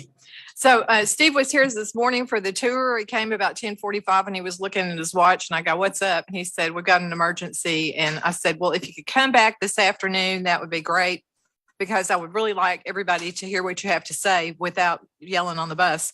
But he's not been able to make it back. So he convinced me when the first time I talked to him, when we were looking to work on the Good Jobs Challenge, of the importance of this plastics training, manufacturing training out here at the port. And not just for us, there are other industries in the port where they have in Central Arkansas where they do plastics manufacturing. And I really wanted you to hear it straight from the horse's mouth, how important this is to him. Hopefully we'll try to get him maybe to another meeting in the future. But we do have George Fisher, we have HMS, we will have Trex, which is a sort of plastics extrusion sort of thing. We also have in the Kohler plant down in Sheridan and 2 or 3 other ones. They all need the plastics training. We understand there have been continuing questions about the capability of the Pulaski Tech Business and Industry Center building to do the equipment. I understand that Dr. DePro has been working on the main campus. There may be a space there that does have the appropriate flooring. Whatever the case may be, if y'all say we can fund it, if you give us a full-blown proposal with full cost and make sure that every item is vetted properly, we can make that happen. We flung this together for the Good Jobs Challenge grant, had a limited period of time to do it. When and if we get the Good Jobs Challenge grant, we would also have to go through the due diligence and make sure we found the appropriate space for the equipment. So if it would be helpful to have us on for a future board meeting with a better proposal, full developed proposal, we'd be glad to. We just, until we see we have a good source of funding at hand, nobody's got the money to pay the engineer to do that upfront work. So. And thank you for your consideration. And I also enjoyed what the nurses did, their presentation on it. And Dr. DePro came from Arkansas State. She's not here anymore, where I'm sure she is fully aware of a lot of that stuff, has some good knowledge on that, because their College of Nursing and Health Professions is pretty stout. So that's all I have to say. Well, thank you, Marcia. And as I recall from Shark Tank, our request was that you did come back with a proposal that takes those things into consideration. So if you'd want to present that to the board at a future date, I'm sure that's something we'd be happy to entertain. Okay, thank you. Mm-hmm. All right. And it's my understanding that Stephanie does not have the voice capability today to present what she was going to do for agenda item 5 on the grants and special projects update. So we're going to go ahead and skip to agenda item number 6, which is the director's report. And Cody, that's you, sir. Yeah, thank you, Mr. Chairman and members of the board. Again, for just another great afternoon listening to education, talk about the opportunities there are to expand current technical education to areas of the state that may lack opportunity or access to high quality CTE and industry partners that supported them. I think that was great testimony from the CEO of Fidus Global, who spoke to some of the things that they're able to do and hopefully building a pipeline of talent right out of that area of the state. It's been a wonderful year here at the Office of Skills Development, and thank you all for the support that y'all have had over FY22. I took this opportunity to kind of almost do this as a recap of everything that was accomplished this year, and then obviously some of the items that we're looking forward to for next year. When you look back over fiscal year 22, the agency awarded almost $17 million in workforce development grants across the state of Arkansas. Just to put that in perspective, I don't know that we have ever exceeded more than $10 million of awarded funding in a given fiscal year. And so hats off to the agency, Stephanie, Lisa, Dawn, both Dawns, Carmen, Mark, David, Kim, the entire group. And I'm sure I'm leaving somebody out, Derek, and those who have left us throughout the year. For their diligence in working through with different organizations across multiple different sectors, ensuring that we're kind of adhering to our mission, which is to invest in all levels of the Arkansas workforce so that earning potential and education levels increase. When you break some of that down, it's intriguing, right? But just think back, I mean, this is the first time we ever did kind of a true RFP process outside of of the agency, inclusive of the board, putting you all in charge of hearing those presentations, having that engagement with those companies and with those organizations that presented. And we received over 20 plus applications. I believe we heard somewhere between 12 and 15 presentations, and that yielded a funding award of around $8 million to 9 different organizations. That was inclusive of cybersecurity to 2 groups. We had trucking, manufacturing awards. We had a number of healthcare proposals that we heard, which is what spurred the conversations that we've had over the last probably 3 to 6 months now. And we'll continue to move forward with hopefully putting some sort of proposal together now that we're finally looking at some of the rescue plan dollars that have come down. Obviously, the second tranche of funding, the $776 or $732 million that is allocated to the state. Of that, we have made some requests around what that could look like to help fund a number of different projects, but healthcare is obviously at the top of that list, given the nature of what that funding is meant to do. And so we'll be looking forward to that. But that was just one, project or proposal we put together. And I really want to, just tip my cap to Stephanie for really project managing that deal and working with all those organizations. And I believe we may have finally gotten our last agreement out as of just a couple of weeks ago from all those. So it seems like that was a long time, but when you're an agency of 12, putting those agreements together sometimes takes some time when you have legal counsel and going back and forth. So we're pleased to announce that we pretty much have all of those done and those projects are moving forward. And we've actually already been reimbursing for actual costs incurred for some of those projects that were awarded. So good news there. Another project that was new to us this year, Transfer Virtual Reality. They're here, obviously here with us this week. They came to us in June of last year, I believe, this exact time this last year, and presented what they had to offer for us based off some partnerships they had with Altech Industries, with Lockheed Martin, and with some other companies out of Alabama and some other areas of the country. And so since then, obviously, we've awarded grant funding through the Association of Community Colleges. So Andrea, Kyla, thank y'all for y'all's partnership and help with doing that. To 15 different organizations, 14 of those are on the community college or post-secondary institution in the Northwest Arkansas Council, where we have thousands of individuals going through the simulations on a daily, weekly, monthly basis throughout the state of Arkansas. And so actually we've done a number of press releases around that. We've had numerous requests for interviews about what Arkansas is doing in this space of transfer virtual reality and virtual reality training and career and technical education and career exploration. So we hope to continue that partnership, but ultimately that's going to be up to the community colleges and the groups that have them, as we've expressed throughout this process. If you are not using that tech and that equipment, it will no longer be offered to you. Unfortunately, we've had to transition and move some of that equipment around where we found that it was not being utilized to the intent that it was. And so, but we feel really good about those who do have them and the successes that we're seeing outside of that. So we're really proud of that partnership. Another one that was intriguing to us was an event we held over at ASUBB Searcy that promoted the Automotive Service Excellence Education Foundation in coordination with Chairman Calhoun and a number of trucking companies around the state of Arkansas. And, I'll forget a couple of them, right? But I believe we had Maverick, Walmart, ArcBest, Entergy was there, because it's not just diesel trucks in terms of what you pass going down the road that are pulling 53-foot vans, but also Entergy and other companies who need medium-sized, diesel trucks as well. And so that yielded a positive result. And we're going to be launching some youth apprenticeship programs here in the state of Arkansas at ASE accredited institutions. Currently, there are only 2 of those. That is ASUBB Searcy and NWTI.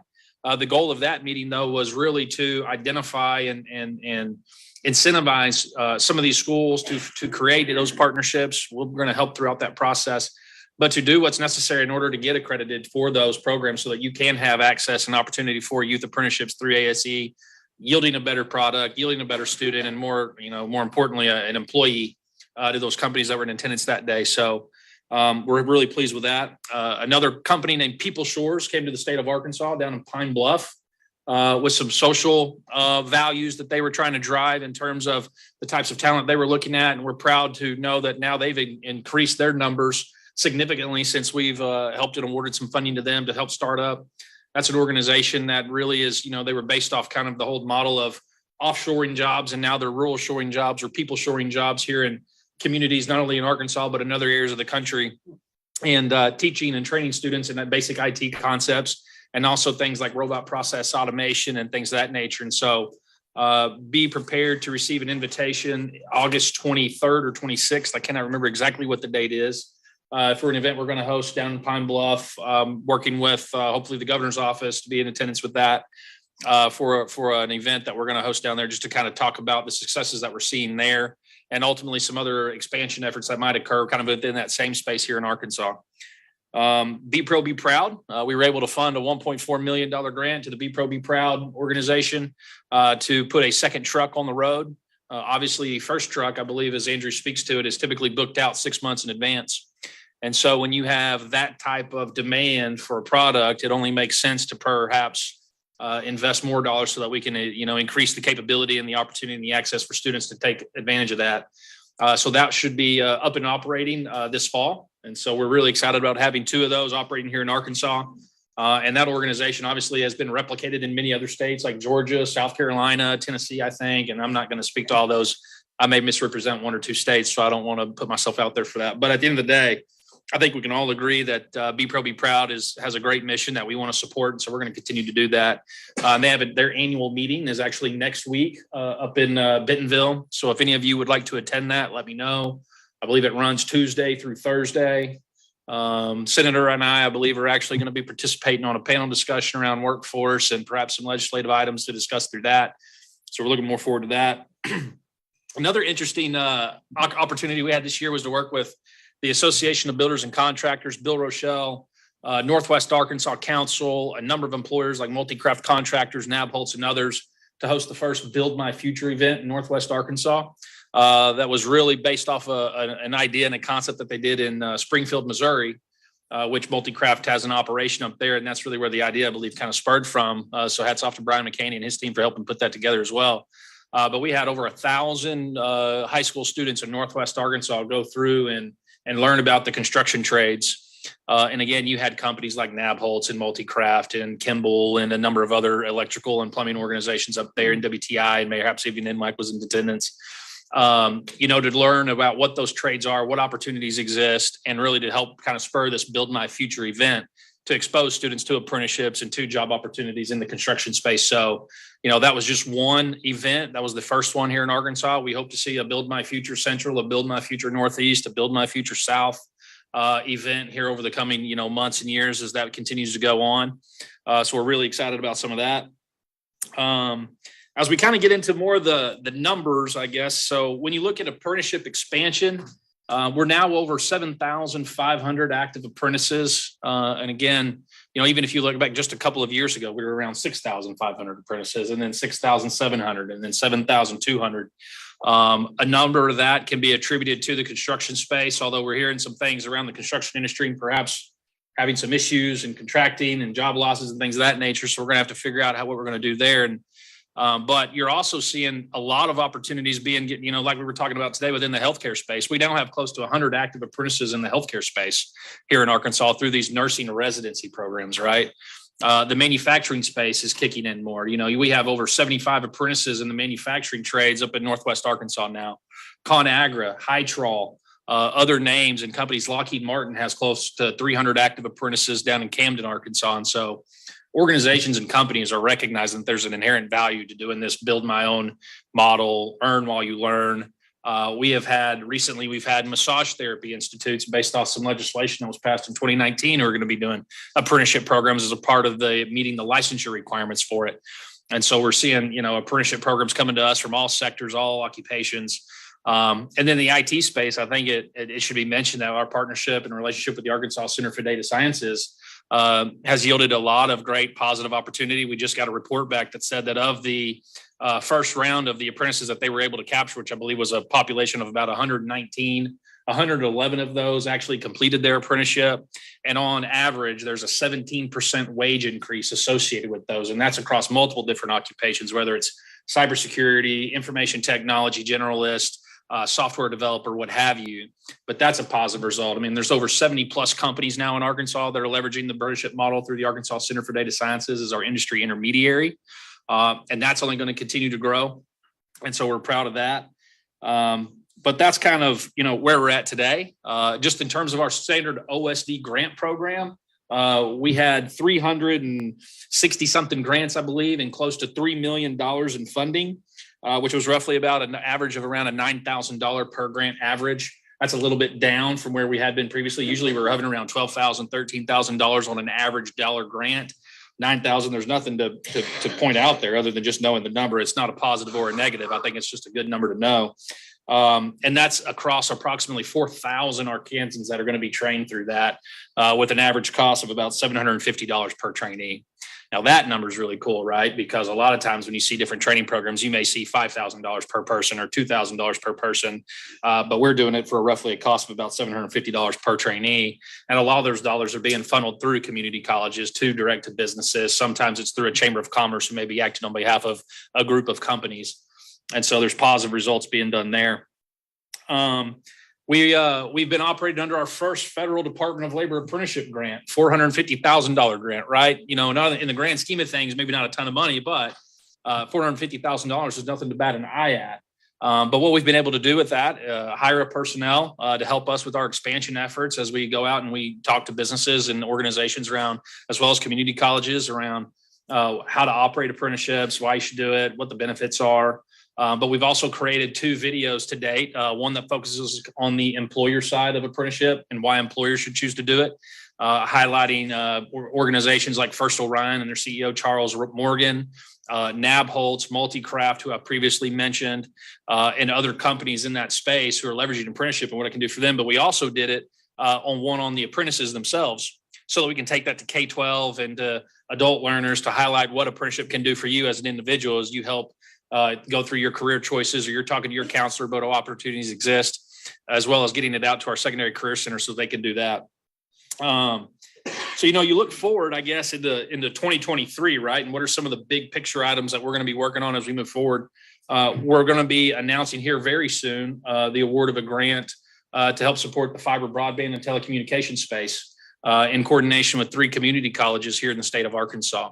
So we're waiting on some final approvals on that deal, but that's going to be a significant opportunity to train, you know, close to 300 people on an annual basis at 3 different locations here in Arkansas for aerial line workers, underground fiber technicians and relay workers, as well as telecommunications and cell tower climbers. And so that's something that we're very proud of that we're going to be announcing here within the very near future.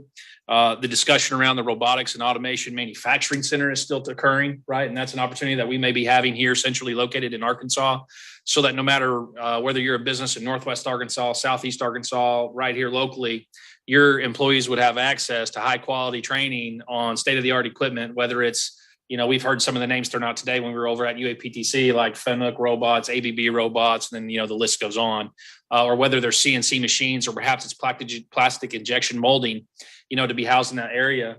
You're talking about perhaps a 65, 75,000, you know, square foot facility dedicated to doing nothing but training employees for companies, as well as perhaps individuals who are unemployed, seeking assistance, whether it's through WIOA, leveraging those federal dollars and those funding streams to help as a resource to not only provide funding for the training, but also as part of our business plan to provide revenue streams for people going into that facility. And so we're trying to allocate a certain number of slots as we further develop this out to identify how many people we could train through that mechanism as well. So those are a couple of things we're really looking forward to. And then I think, you know, it goes without saying that I believe one of our biggest opportunities as an agency is to really operate, you know, apprenticeships differently here in Arkansas. Currently, there's 2 things of ways of operating apprenticeship programs. One's as an Office of Apprenticeship State, and one is as a state apprenticeship agency. And so a number of states operate state apprenticeship agencies, and I've got a list of those here. And I'm just going to talk through a few points here that I want the board to think about as we go through here. Please feel free to stop and ask questions.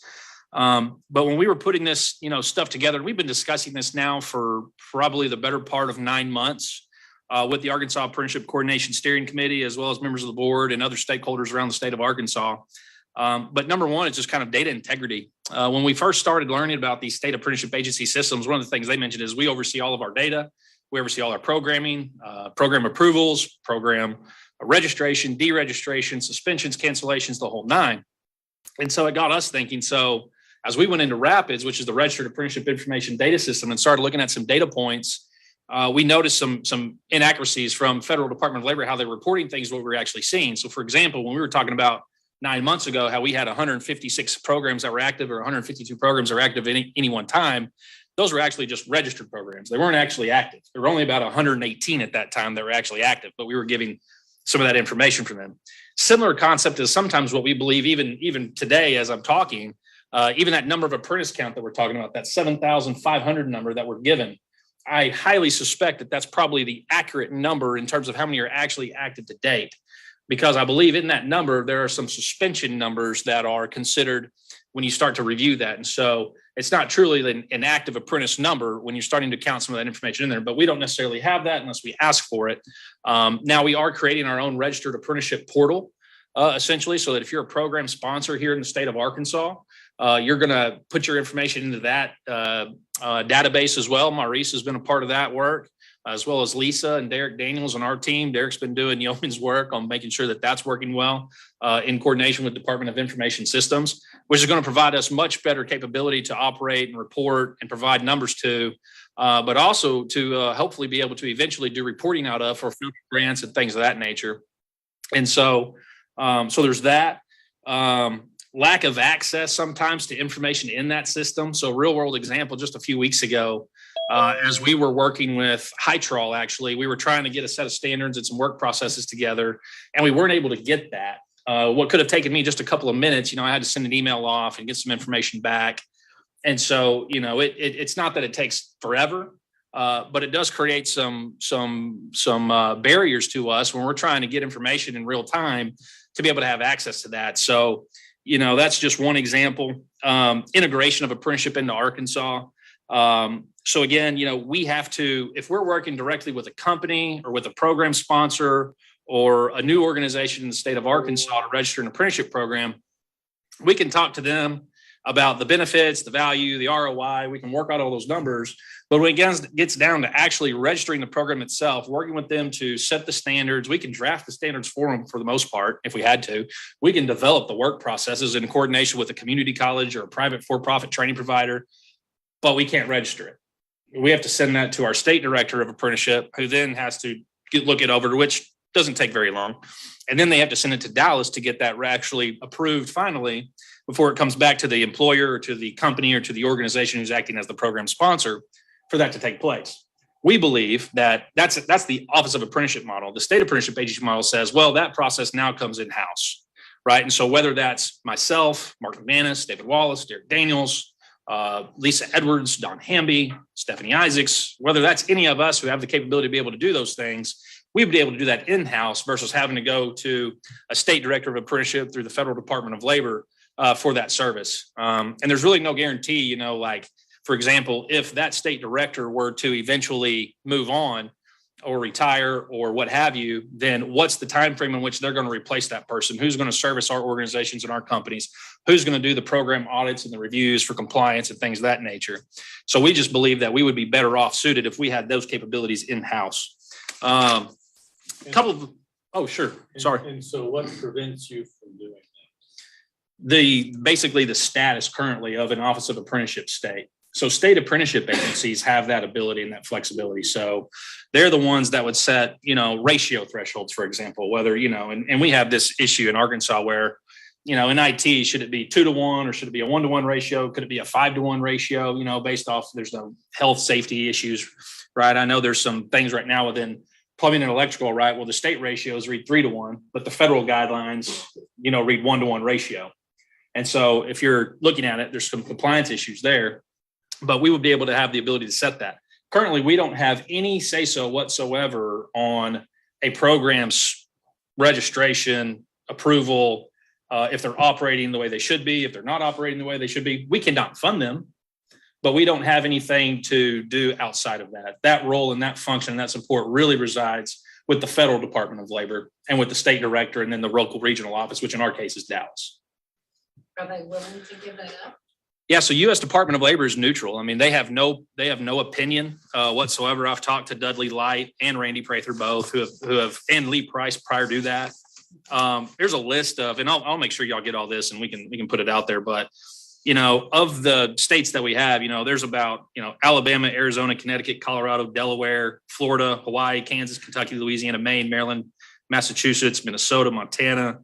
The list goes on and on and on. There's about 33 here states that operate as state apprenticeship agencies, and the other states operate as Office of Apprenticeship states. And so, some have been operating that way for many years now. Only back in about 2019 did this really kind of start resurfacing again.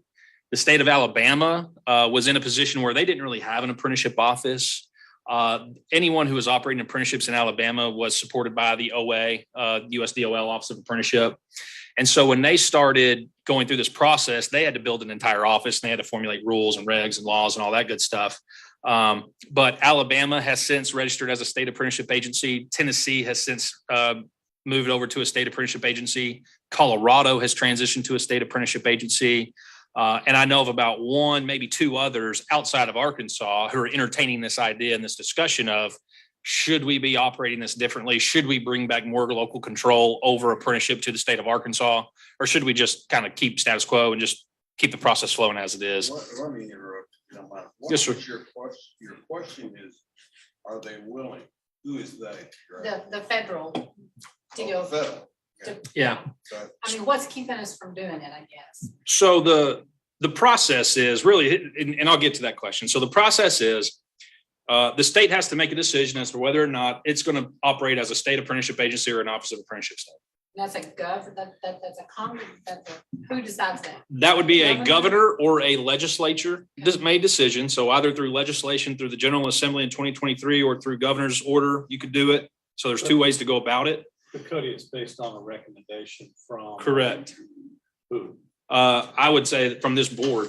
And obviously we take into account the Arkansas Apprenticeship Coordination Steering Committee and their input as stakeholders in the apprenticeship system in Arkansas. They are not necessarily, I would say they're split somewhat in terms of their support for and or against when you talk about this. So just real quick though, the process would be, we would make this decision as a state that we want to operate as a state apprenticeship agency, and then we would have a letter sent to the Secretary of Labor at the federal level. And then we would begin working through a process with the Federal Department of Labor to transition us back. They would put together essentially a team of individuals that would help us looking through all our rules and our regs and making sure everything that we put together is in compliance with kind of the federal code of regulation, which is CFR Part 29, 29 and 30. And so there's all the guidelines that list there. When we first started discussing this about 9 months ago, it makes sense to us as the agency that oversees apprenticeship. When we presented it to the committee, the Arkansas Apprenticeship Coordination Steering Committee, there was severe pushback against that. And we were presented with, a number of questions. Actually, I have some of them listed here that I want to go through. And it ranged from everything from, will this impact licensure? This is going to have impacts on licensure for electricians and plumbers in the state of Arkansas. And we've consulted with the Department of Labor and Licensing and the Department of Health. And we know that it's not going to impact licensure. We've talked about, let me just look through here. Apprenticeship programs, completing USDL programs receive national recognized certificates of completion as journey workers. Why would a program elect to change a program that is only recognized by Arkansas? Apprentices recognized in Arkansas are still, if you go through a occupation that is designated as an apprenticeable occupation by the Federal Department of Labor, that credential that's earned, whether it's at Future Fuel or whether it's at Nabholz or, insert company, is still recognized nationally. It's only if you have an occupation as a state apprenticeship agency, perhaps U.S. Federal Department of Labor doesn't have a specific occupation that would maybe a need to North Central Arkansas as an occupation that would be listed as something that they would support. Well, that credential is still valued in Arkansas. It just wouldn't be valued elsewhere. And so, there's a number of questions that we were able to answer in terms of licensure, qualifications, and all these different things. But at the end of the day, there was still pushback to us, and it was recommended that we cease pursuing the transition to a state apprenticeship agency from an Office of Apprenticeship state. And so by law, I have to respond to that. And so I provided a letter back to the committee that stated that we were going to continue to pursue. But again, it was great conversation and good discussion. We actually had members from Alabama, Arizona, Wisconsin, and Washington on that call that day, presenting their side of how they operate apprenticeships in their states. And again, really the only big change that this makes, and we can go through all these data points and all these states that do this stuff. At the end of the day, what it really truly does is it enables Arkansas and the state to be the registering authority for programs here in Arkansas versus the federal support that you receive through the state director and through the federal regional office in Dallas. That's pretty much the basic level of what it does. We still provide funding. We don't receive any funding from the federal government unless we go through discretionary grants dollars for apprenticeship specifically. So unless we decide to go after a federal DOL discretionary grant, it's not like we get funding from the DOL to operate our state apprenticeship programs. We invest $2.4 million annually right now. And I think for us, as we go through and we find different situations that come to us, or we find issues, we have audit findings, we deal with those organizations, we handle those types of deals. But for us, when we're sitting here working with a coalition of companies, a community college, a business, for us to know the ins and outs of the company and everything else, and they say, oh, wait, time out, we need to have our federal Department of Labor rep, approve these standards, and then they go to Dallas to get approved. Not to say that takes a ton of time, but for us, it just doesn't, we don't understand why we wouldn't want to do that in-house and just keep that local control. And so, I kind of belabored the point there, but at the end of the day, that's really what it does. So I've been part of this discussion. And I haven't taken a position one way or the other recommended this board because the majority of it is in the construction. It's obviously expanded into manufacturing and a lot of other things. Somebody told me one time that I didn't need a microphone, so evidently I took that to heart. Let's use Kathy Fulk's organization, for example. Under your program, what would change for her ACF?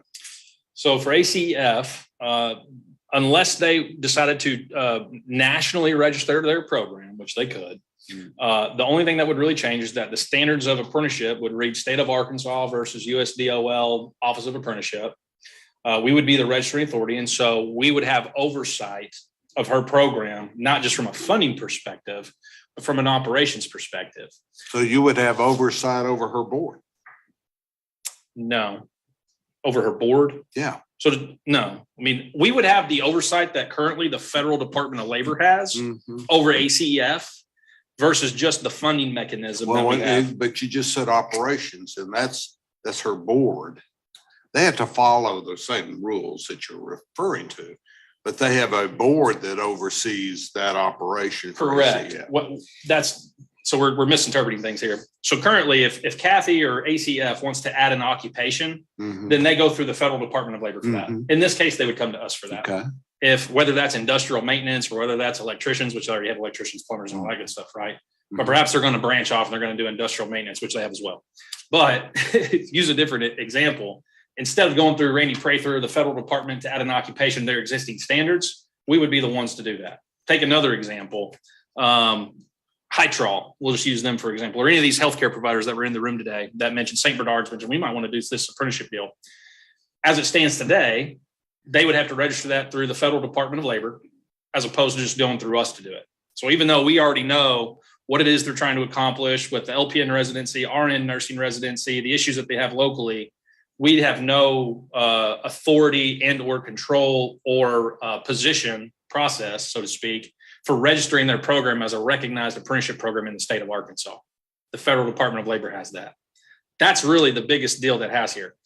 Monitoring and compliance reviews. We do monitoring and compliance reviews already because as a condition of funding from the state of Arkansas, we go out and we do those industry audits anyway, or those program audits. And so that function still rests with us. A lot of times when you go into the federal Department of Labor and the Rapids website, whether it's just not been updated or whatever, you may see a number of programs who last had a program review done in 2016, 2017, whereas we go out and we audit programs on an annual basis. What's that? It's like 2009. For future fuel.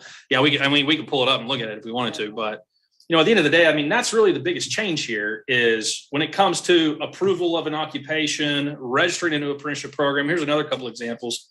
I talked about massage therapy just a while ago, as that's kind of a new thing, right, for these apprenticeship programs because of the Earn and Learn Act of 2021, I think it was called. It was passed. It allows boards, commissions, licensing agencies to have to promulgate rules to allow for apprenticeship programs or to allow programs to meet licensure requirements as an apprenticeship, similar to electricians and plumbers. It just wasn't available to these other things. We don't know in most cases. I just got an email this morning that there was a new program registered here in the state of Arkansas, and we had no idea. And that happens frequently. And so whether it's 3 or 4 massage therapy programs, or whether it's a new interior electrical program or what have you, there's a number of programs that sometimes get registered, and then they say, oh, hey, go talk to the Office of Skills Development about funding that we would probably never fund. And in some cases probably wouldn't register. Most of the time, the only reason we wouldn't register it is because it's an organization who's wanting to start a program, but has no support from employers and has no employer partners. Apprenticeship at its value and at its core is employer driven. And so if you don't have employer partners, then why would we go through the process of registering you as a program? Now that's okay. The Federal Department of Labor can go through and do that, and they have, and that's fine. But then when it comes to funding from us, they say, well, I need to know how to do it. You say, well, who are you going to work Well, they with? don't get 100% funding from you, correct? In some cases, if you are doing apprenticeship expansion in some of our targeted industries that align with economic development, then there's an opportunity for you to get 100% reimbursement of costs for up to 1 year. And then you have to go back into the funding. Let's go back to Casey. Yeah. Sure. Did they get 100% funding from us? No, they don't. Yeah. Because we covered because their business partners that are involved, let's just use their electrical program, which are pretty strong. Sure. They're all the electrical contractors that help fund that program. Well, So what happens is there, and I'm still trying to wrap my arms around this. What do all of these business partners that are funding this program, how do they feel about turning this over to the state? Being completely honest, I think they have been given inaccurate information. And I can speak to that, but here's what I would say is, anytime I have met with an employer who has asked the questions of what does this do for me, or what does this impact? They leave the meeting saying, well, that's not how it was pitched and presented to me originally. Yeah. Well, that's where most of the pushback is coming to me, because they're contacting me. And what I would the company. Yeah. And they're contacting me and say, do not allow this to happen, which I'm just one vote. And so I'm not sure how to become comfortable with this. I'm open either side. What makes most sense, I'm for. But there's just too many people contacting me. Why do they know? What is their? I'm not really sure. And that's the point. I'm not taking a position one way or the other than I've got too many people contacting me about this. So what is the issue? We had our initial meeting, which was interesting. A lot of going back and argument, and I'm hearing Cody's side, Cody and Stephanie. I guess she was in, well, no, she wasn't. I don't remember. Mike Preston oversaw the meeting. And Cody was making his presentation, and what was the lady over the Karen Bashir? She's Karen chairman Bashir's of the, was making their position because she represented all the apprenticeship program. And I was hearing two totally different things. Some of it would make sense this side, some of it would make sense this side, but they weren't coming together. And so we finally ended the meeting, said, let's get back together. And that was my first meeting about it. I invited myself when Cody brought it up to one of our board meetings, because I was already getting phone calls about this. I said, I better figure out what's going on. I'm still today, and I'm not the smartest person in the world, but by God, this is something I pretty well understand. I don't understand it yet. So I suggested to Cody prior to the meeting, Mr. Chairman, that let's have another meeting. Let's get that group here. Let's get your group together and let's sit down. And I think probably, Cody, we need to have another board member besides me there. There Sure. you go. Or as many as want to come, and let's everybody hear it out. and go ahead, Mr. If it was Kathy Fulks or the lady you were talking about, who I didn't know, Sure. complaining, that'd be one thing. But it's the businesses that are complaining, and that's what's got me bothered. So if I may, ahead. where would the businesses be hearing about that from? I pretty well tell you where that's coming from. It's coming from their apprenticeship leaders. or Correct. It's directors. coming from the program sponsors. And Yeah. anytime I talk to an employer, the one thing I ask them is, what does it change for you tomorrow? What does it change for you tomorrow? So I know what you're hearing and I know what you're telling me, but what does it truly change for you tomorrow? Well, but the one thing you've got, and this is one hand behind your back, this is government taking over more responsibility. And that is in the business community, that's a no-no. So you're fighting that. I'm not disagreeing that it's not a good idea, but they think, I know most of the people on the ACF board, they think they run the show there. They think they're running that. And I'm afraid it's probably they're getting ready to lose control. And that's not the They case. haven't told me that. Yeah. And that's not the case because again, the federal department currently has the same authority as we would have. So that like tomorrow, if this change made. Well, they realize they are already, that the federal has the authority. Right. But in this case, you would bringing that control more locally to the state as opposed to relying on the feds. Well, I did hear that, and from one or two, that the state is trying to take more control than what we used to have. I have heard that comment. From the federal government, Is that- not from No, employer no. sponsors. Is that because the federal has been distant? Because we've only got one guy that. Correct. has to cover the whole state, and he's really just had to take a step back for most, unless there's issues or new programs, there's not a lot of control. It's happening. No, and I think too, there is a lack of oversight that people probably have enjoyed. That's probably a good way to put it. And we have more personnel. We go through and do our audits on an annual basis. And when we find things, we address them. And sometimes that's an easy solution. Sometimes it's more difficult. But, you know, the whole control thing isn't around more control over taking control away from a program sponsor. It's taking the control that the federal Department of Labor has and bringing it back to a state apprenticeship agency.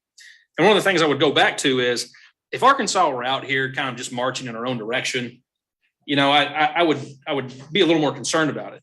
But when you're in the minority in terms of how states operate apprenticeship programs by somewhat of a significant amount, you know, and recently you've seen this trend where Alabama, Tennessee, Colorado, and they're different. So we don't need to just sit there and say, well, we got to do what they do. That's not what we're saying. But from the agency and the personnel who oversee it on a daily basis, I can just say to any company, whether it's a manufacturing, healthcare, IT, you know, or construction, what changes for you tomorrow if this were to change today? Okay. And we could talk about this for hours until we get everybody together, but I'll tell you, I'm gonna leave you with this. If I'm paying 150, 250, $500,000 a year into apprenticeship program, I'm normally on that lot size, I'm on that board. And I'm part of the decision making of what's going on with that program. They're the ones investing the most money, not us. And so I sense that's where the problem is. But again, there's too many people in business that we're trying to train for. There are clients that are complaining. So let's just get a group together and Mr. Chairman or with the board or board members or whatever and let everybody hear besides me.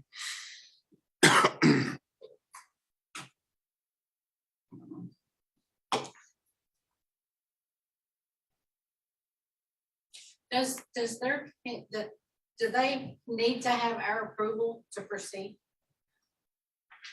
Are you asking me? I'm asking really the chair and you both. I mean, is that necessary or can you do it anyway? Would it be? I want the support and the approval of this board. I do not want to do something without the support and approval of this board. Is there I'm not saying you're not honest. Is there an honest broker out there that could present this board with, here's what happened, here's the current funding, and here's who has control today. Here's what will happen with state agency shift with the dollars, with the control. So everybody knows of this board, if it's gonna make a decision, everybody knows sort of. Yeah, where they somebody a stand. little neutral. Yeah. So- I agree with So if I may, funding doesn't change, but what we've done in the past, even for our Arkansas Apprenticeship Coordination Steering Committee, we were about 4 separate states from 4 corners of the country, to speak about it. And so we're more than happy to do that. I mean, they don't have a vested interest in one way or the other of what we do. Yeah. But they'd be more than happy. I could call up any one of the probably, a number of these states who have representation who we've spoken to and speak to at length on a regular basis around why they did it, why they choose to do it this way and how they operate it. That would be helpful to me. Yeah. That satisfies the board. I mean, I'm more than happy to set that up. I want the other side in whenever we have this discussion. That's fine. Because I We can do want to hear that. And you said that the governor could make an executive decision on that. That's based off just how state of Alabama did it. So the No, ability. he can't, he has the ability to do correct. that. If not, it'd have to go to the legislature in the 2023 session. Well, Correct. here's the point. If the governor asked me tomorrow, and he could do that, Mhm. I'd have to say I cannot make that recommendation. Because he's asked me other things. Mhm. So, same thing with you. Get sort of an independent. Yeah. I don't know who that. That's what we person gotta is have. That can really kind of get the facts from both sides so we can. So we feel like we're making a good, educated decision. So I guess what we could do is, and I would like to do it before September, if we could maybe call a board meeting sometime between either July and August ahead of that to do this. We could bring in perhaps the regional director from the Department of Labor to speak on kind of their position from whether or not they have, any issues one way or the other as to how states operate apprenticeship programs, whether it's through OA or SAA. So we can have them in attendance. I can bring in 2 or 3 different states who operate state apprenticeship agencies. We can include members of the AACSC. I think having some people from members of AGC and APC there would be helpful. Okay. Because a lot of them are the companies that are funding these programs. And let them hear it too. And it's an open session, and then maybe and maybe there's some median that we can both get to that satisfies everybody's concerns. I don't know that. But I was appointed to this board to represent the design and construction industry. And the majority at the time, what apprenticeship was in construction. And by the way, it's only construction people. So the question I have in taking a rather dramatic action on something where the primary argument is nothing changes, I find a little bit taxing. When we look at the overarching objective of what we try to accomplish as a board, I'm ready for somebody to speak to how this helps us in expanding apprenticeships in Arkansas. That's the discussion that I want to hear. That would make sense to me. I'm certainly not opposed to hearing different viewpoints. I like the idea of a third party that doesn't have anything invested one way or the other. I certainly think we want to be very, very cognizant of the industries and the companies that are funding existing programs. We don't want to do anything to dilute that. But, are we going to be bringing value to the state? Are we going to be expanding apprenticeships? Are we going to be in a better position to do like what was referenced today with healthcare? If that is the ultimate answer, is affirmative on those points, then I think it becomes pretty easy for this board to make a recommendation to that end. But let's get that together and hear it. I am certainly open to calling a special meeting of the board to do just that. So let's start working towards that end. If it requires a motion, I would certainly entertain that now. So moved. Second. And all those in favor, aye? Aye. Aye. There you go, sir.